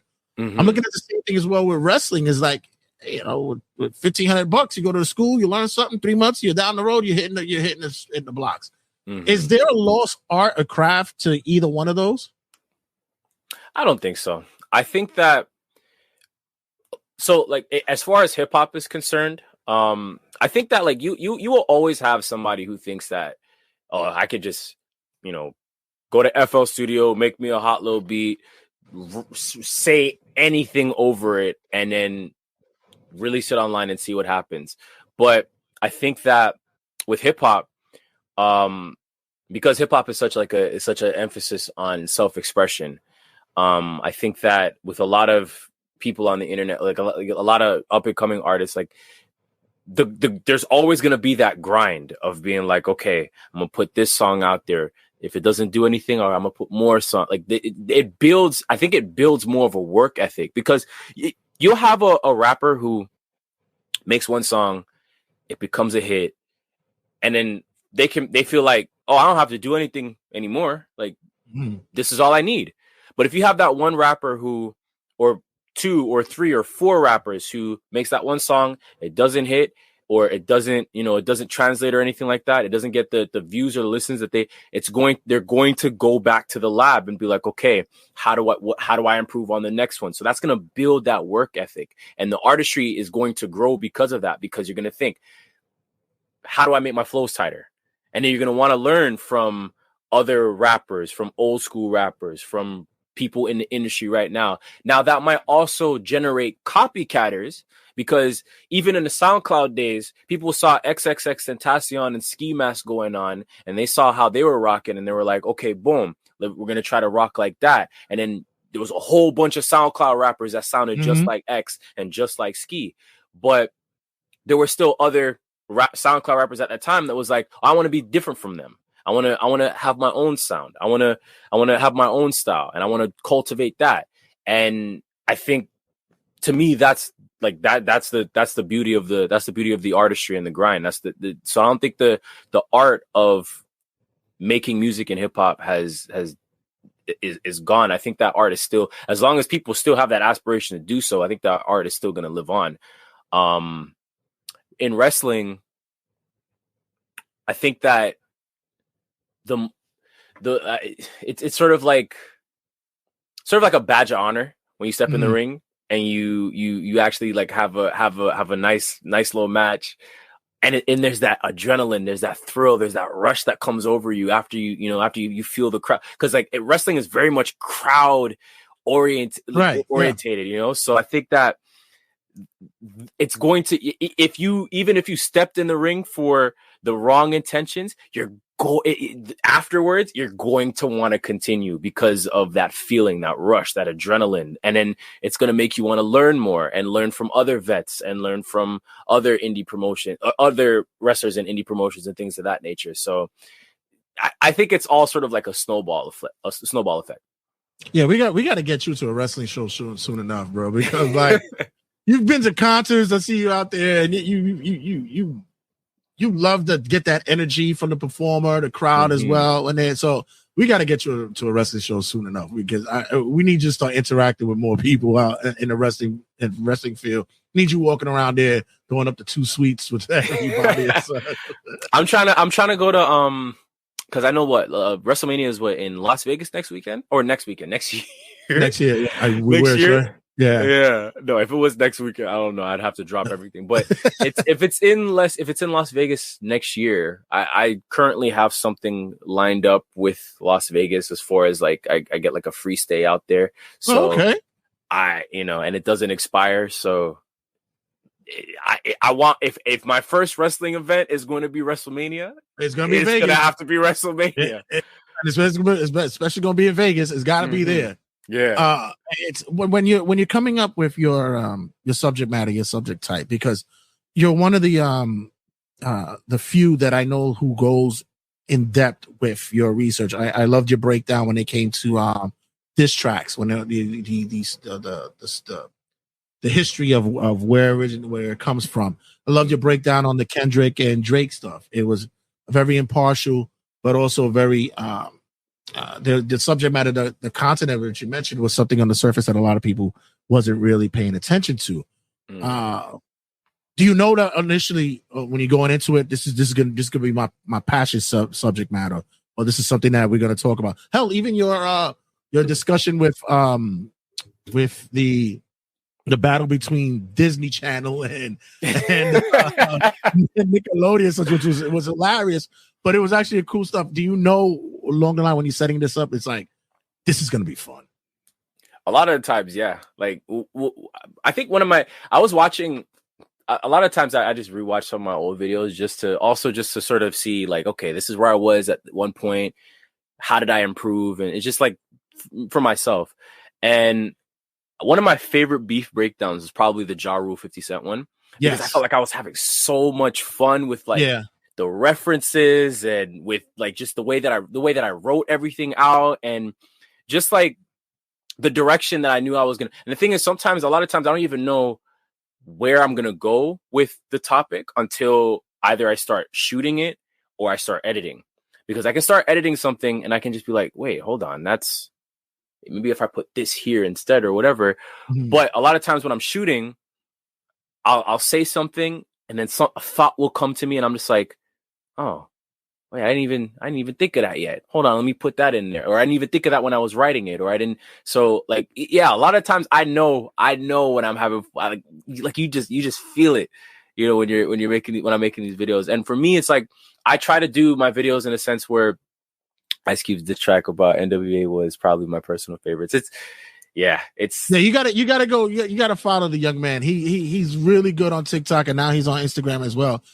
He does a breakdown about that as well. With no Vaseline breakdown. Yeah, it was a great rundown and synopsis of what's going on. It's funny because when you talk about the Ja and the 50 stuff, people don't remember that this wasn't a big thing in the biggest of pop cultures. This was in the streets. It was on the mixtapes. People were there would be a shot fired here and there on the local radio stations and such, but everything was done marketing wise with 50 through the mixtapes, and it's just where it was going over.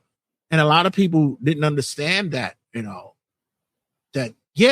tensions got high or whatever, but at the same time, this was 50's marketing genius. This was his Eric Bischoff, his what is it something draws cash. It escapes me right now, but it's basically saying on the other line is like, we're going to cause some trouble just to get this money. And sure enough, it did.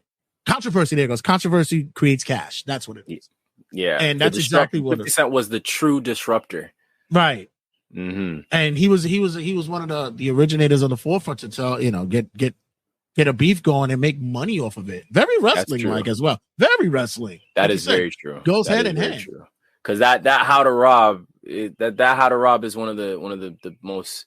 It's not like a diss track per se, but it's one of those where it was like it got everybody's attention. It got the attention of Jay-Z. Jay-Z was like, "I'm about dollars. Who is 50 Cent?" Like afterwards, and the Sticky Fingers. He responded and everything. So it's like that. Yeah, like he is the.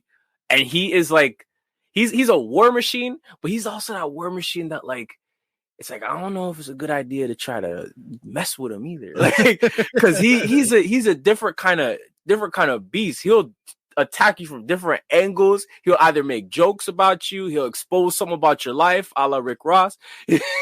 Like there's so many different directions he could go. And it's like you can't really go at him with anything else because there's really nothing you can really talk to 50 Cent about. You can't really say he's soft because a lot of people in the streets will tell you no, he's not. You can't really say that can't really talk about him getting shot because he talks about it. Like it doesn't matter. Right. Yeah. I love MGK's Rap Devil's Actual Tune by Eminem Kill Shot is a better diss track. I mean, you're going at M. I mean, honestly, what you think was going to be coming out of that? You don't let the sleeping dog lie. You're waking up a monster when you're dealing with M at times. And that's what I felt about the Kendrick joint. That's what I thought about the Kendrick and Drake thing. I was like, you don't listen. If you keep poking that lines, then the line's gonna raise his head at one point and be like, all right, I might have to step out of here and do a little clawing and biting just to let you know I'm the reason why they call me the king of the jungle is the reason why they call me the king of the jungle. So I had and the shit with that too is that it was a catchy motherfucking track. That's the shit that people don't understand is that once you make a diss track and it's fucking catchy, then now that it's certified. That's true. That's true. Because hit him up like catchy as hell. Back to back Drake. I mean, the fact that Kendrick took a page out of Drake's book and said, "I'm gonna make something that's gonna bang in the clubs, and you will never escape it. You will never escape it." Like I could imagine Drake at a club or anywhere, like in Turks and Caicos or whatever, and the DJ was just so reckless and just be like, "Yo, we got Drake in the house. Yo, Drake, this is for you." And he's just like, "Man, turn this shit off, bro. Yo, turn this off." I remember when Kwame did an interview and he was talking. He said, "I knew my career was over when I was in the club listening to Biggie." And it says, and he said the line about your life is played out like Kwame and those fucking polka dots. He's like, it was over. He said it was over. He said it was done. Speaking of which, do you do? I mean, of course you do, but like, how intense is your research when it goes back? Because, like I said, you're a fairly young man, and you know a lot about hip hop and the culture, such like that. The big things right now that I'm getting into even more and more these days is it's like shoot interviews for wrestling when you get the wrestlers that are out and they're done with the business and they can talk about their stories on the road and talk about their beefs and such. Now with hip hop, you get like the Drink Champs. You got Math Hoffa's show and such like that. Are you divulging in those shows as well to keep it in mind and listening to what hip hop from the past is talking about? Yeah, because I think one of the biggest things that I try to emphasize in a lot of my videos is context. And it's you can be somebody who, oh yeah, I researched it, or you could be somebody who'd be like, oh, I lived it, but you still have to be able to apply certain context to certain situations, right? So it's like with the Ja Rule 50 Cent thing, I lived through that, even though I was a little kid, but I still grew up hearing everything and knowing what everything was about, and I was still siding 50 Cent, and I was still side with 50 Cent because fuck Ja Rule. But I still understood that there is context that needs to be applied to a lot of these situations, and I have to tell both sides of the story, and I did have to suffer through some watching of Ja Rule interviews to hear his side of the story. I had to, because to me, I try to be as objective and as impartial as possible.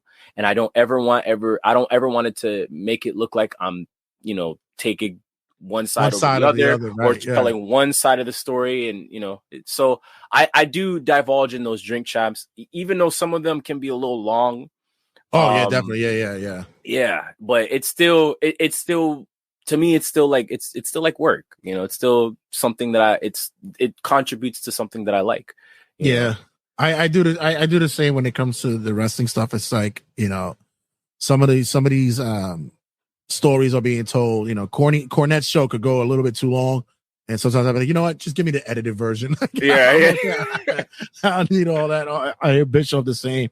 It can be a little bit long winded, but it's good because you're not going in. Blindfolded. You're going in knowing the area of subject matter that you're going to go into, and it takes people understand, like your followers, your listeners, and such. They respect it, and that's why you get the following that you get.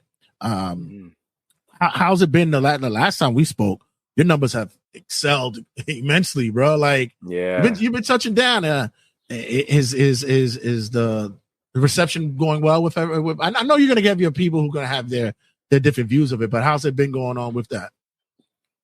Well, I think, last year when I finally hit 100,000, that was sort of like that was like a milestone moment, because I never thought on social media that I would ever accumulate that many eyes, ears, that would be interested in things that I say or things that I put out or anything like that. So that's always, affirming, right? But I noticed when I had like 25,000, 50,000, 75,000, 80, when I had like the tens of thousands of followers, it wasn't so much like pushback on some of the things I would say, but it would still be like, it'd be respectful, right?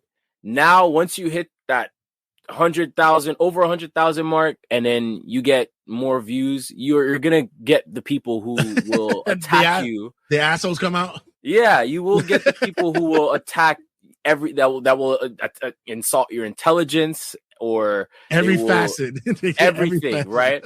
But I sort of take it in stride. Either I hit the delete button or I just troll them, because to me it's fun. It's fun to do so. So what's your favorite hip hop album of all time, and what do you think a classic? You know, I always go when it comes to hip hop, and music in itself, but especially hip hop. I call it unskippables, where every track just hits. You know, I could just play it on just straight through without having to worry about, I got to skip this song here. And there's a few that we could do that with, in my opinion. Like, I'll let you go first. It was like, what do you think of your favorite hip hop albums? My favorite, I would say my top 5 favorite hip hop albums: Me Against the World by Tupac, Safe and Sound by DJ. Oh wait, that's not the order. Me Against the World by Tupac, Is Dark and Hell Is Hot by DMX, B by Common, Safe and Sound by DJ Quick, and just because, just to throw him some love, because I do love him as a rapper, Home Base by DJ Jazzy Jeff and the Fresh Prince. Wow. And those 5, to me, like, for me, those are personally my favorite albums, because they all kind of represent different facets of me, like things that just different aspects of my personality, and I could turn to either one of those albums for any mood that I'm feeling, right? Right. But for what I class as a great hip hop album, it's one of that is the unskippables thing. Like, if I can just play an album straight through, and also just even like the longevity of it. Like, To Pimp a Butterfly came out 2015, and if I can still play that now, which it's almost 10 years next year, like, to me, it's a great album. Take Care by Drake, same situation. And even like with albums from 20, 30 years ago, it's like, I always tell people, anytime people question, why do people say that The Chronic is a classic? Or why do people say that Doggy Style is a classic? It's because these albums came out 25 plus years ago and they still get talked about today. That's exactly a lot of these songs are on commercials now. Exactly. Exactly. So it's like, you can't dismiss something just because it's old. But even though also you also can't really say that just because something is old, it's the greatest. That's valid, because there is some stuff from back in the day that weren't all that great. Right. But the middle ground for those is, how long has it been since its release, and how long have we been talking about it for?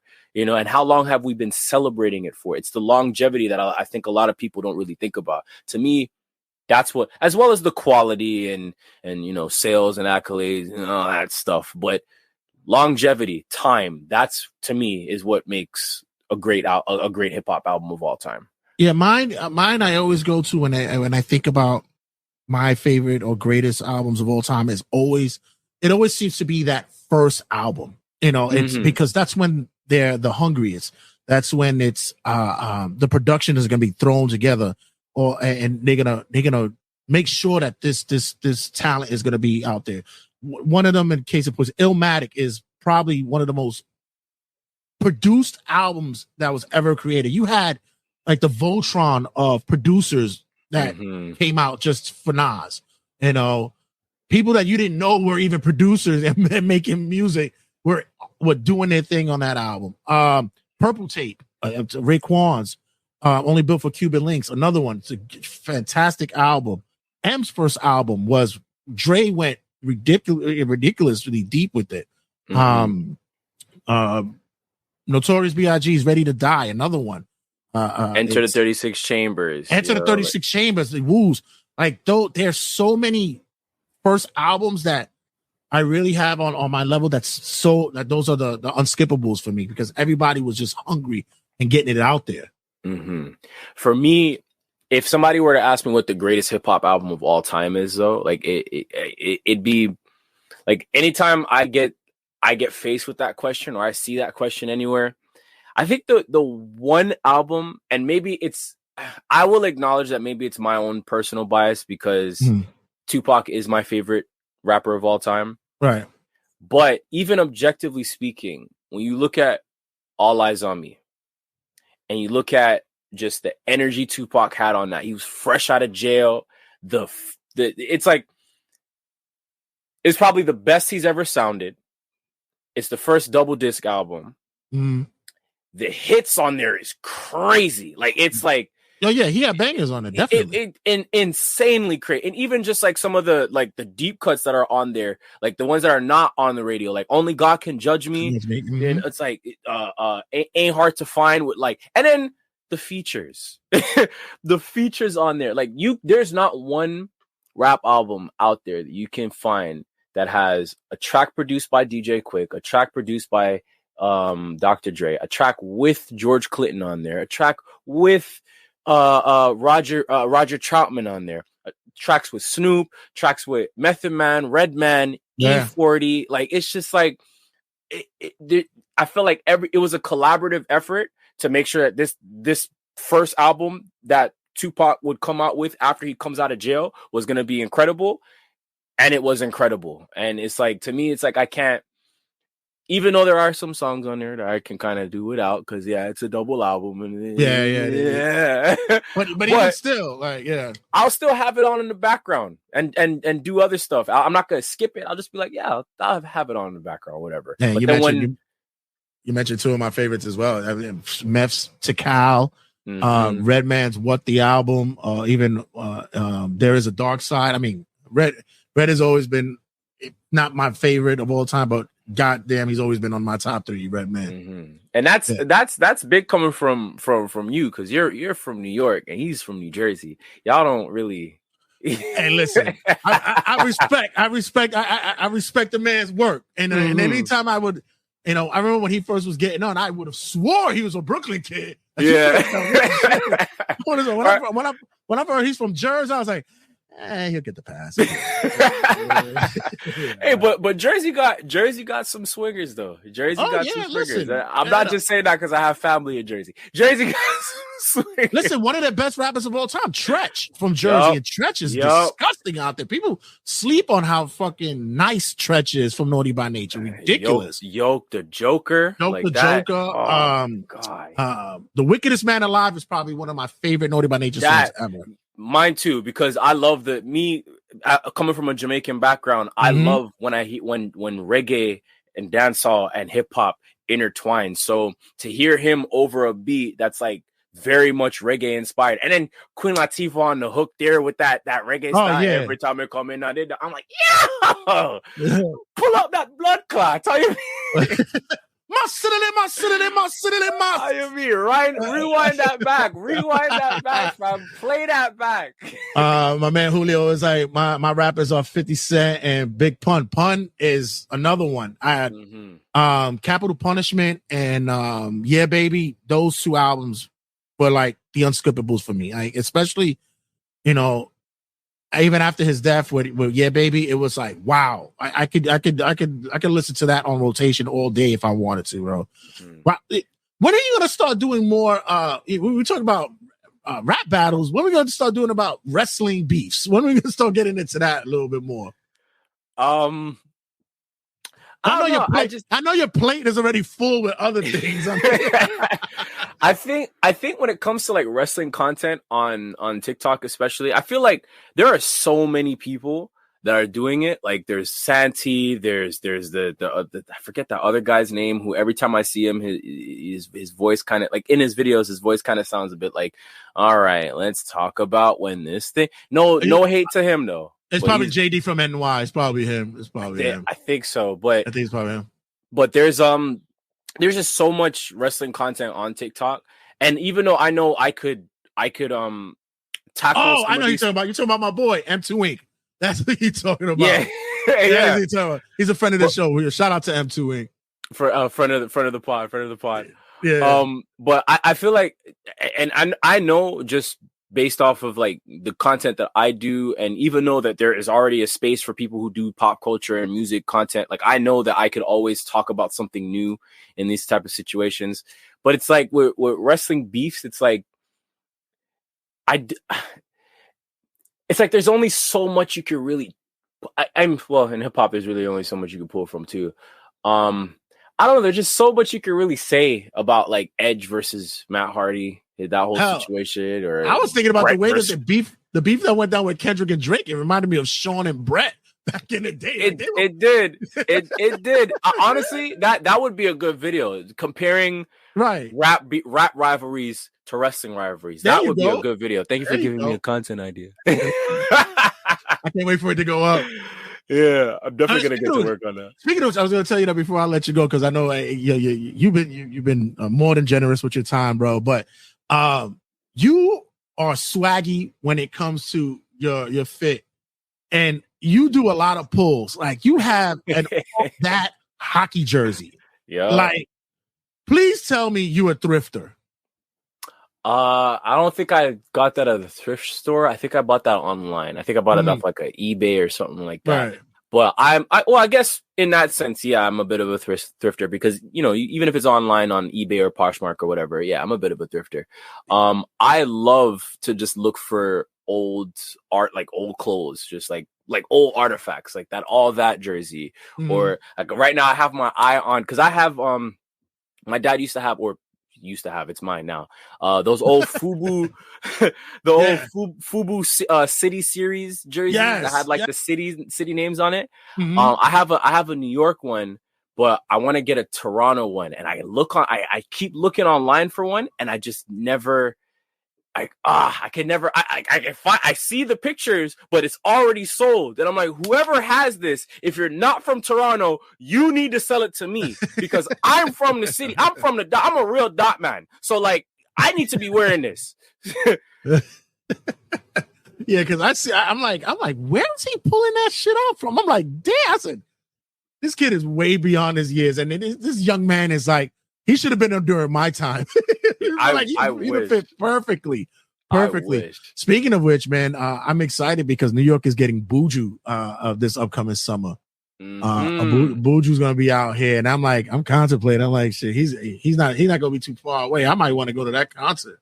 Definitely go, because I mean, Buju was probably like another artist that I know. I didn't think he would ever be out of prison when he went to jail, but when he finally came out, and it's like to see the resurgence that he's had. He featured on Victoria Monet's joint, and like it's just like I love seeing that for him because he's a great, like I made a video about my top 5 favorite dancehall DJs of all time, and Buju to me is like, as much as I would wanted to put him at number 1, to me he's still top 5 of all time. And to see him live, to see any dancehall artist live, first of all, in general, is like it's like a special treat.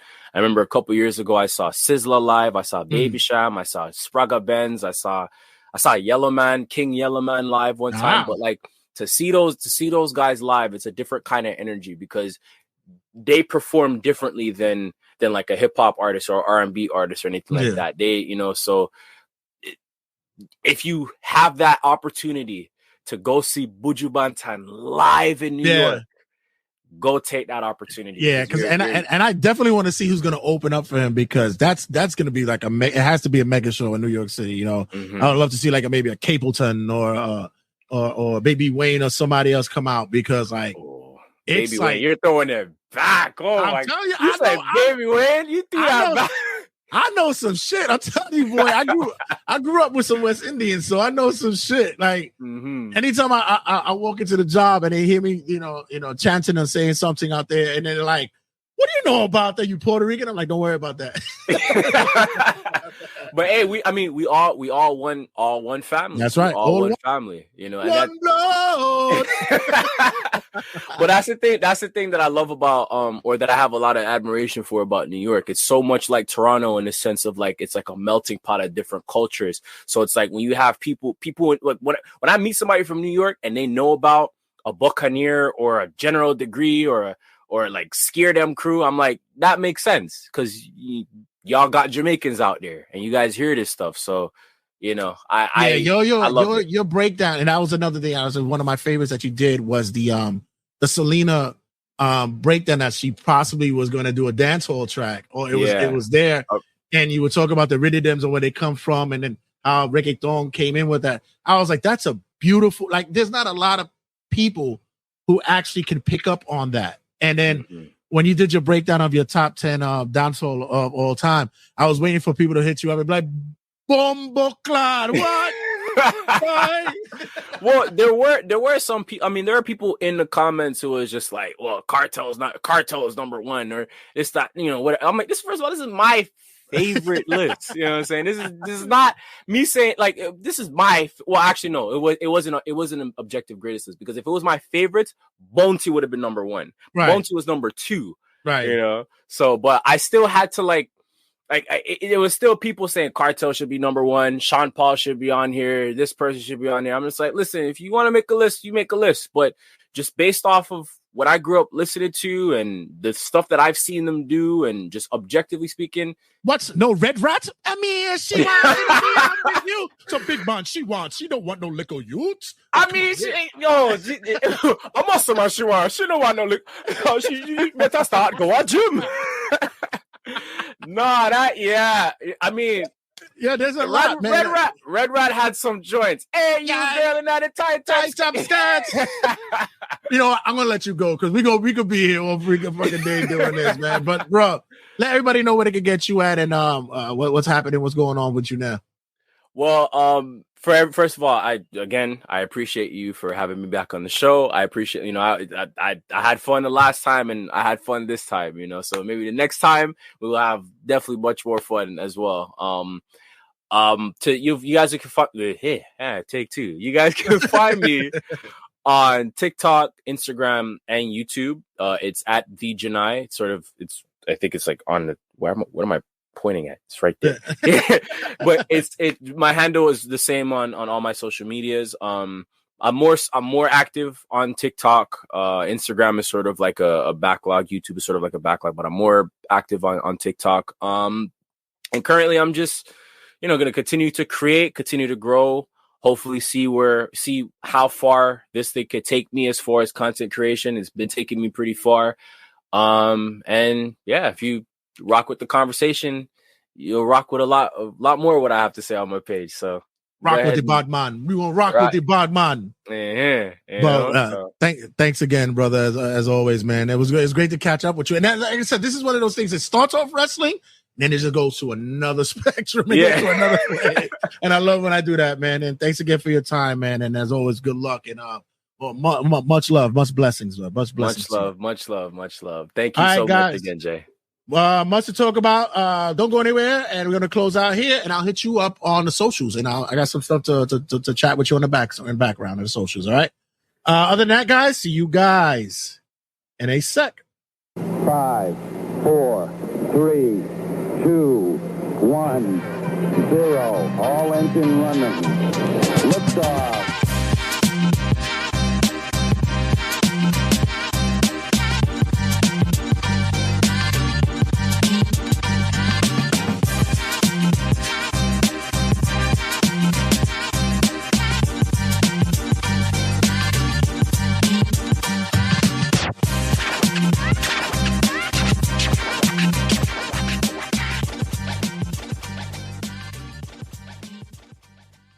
Turnbuckle Tabloid.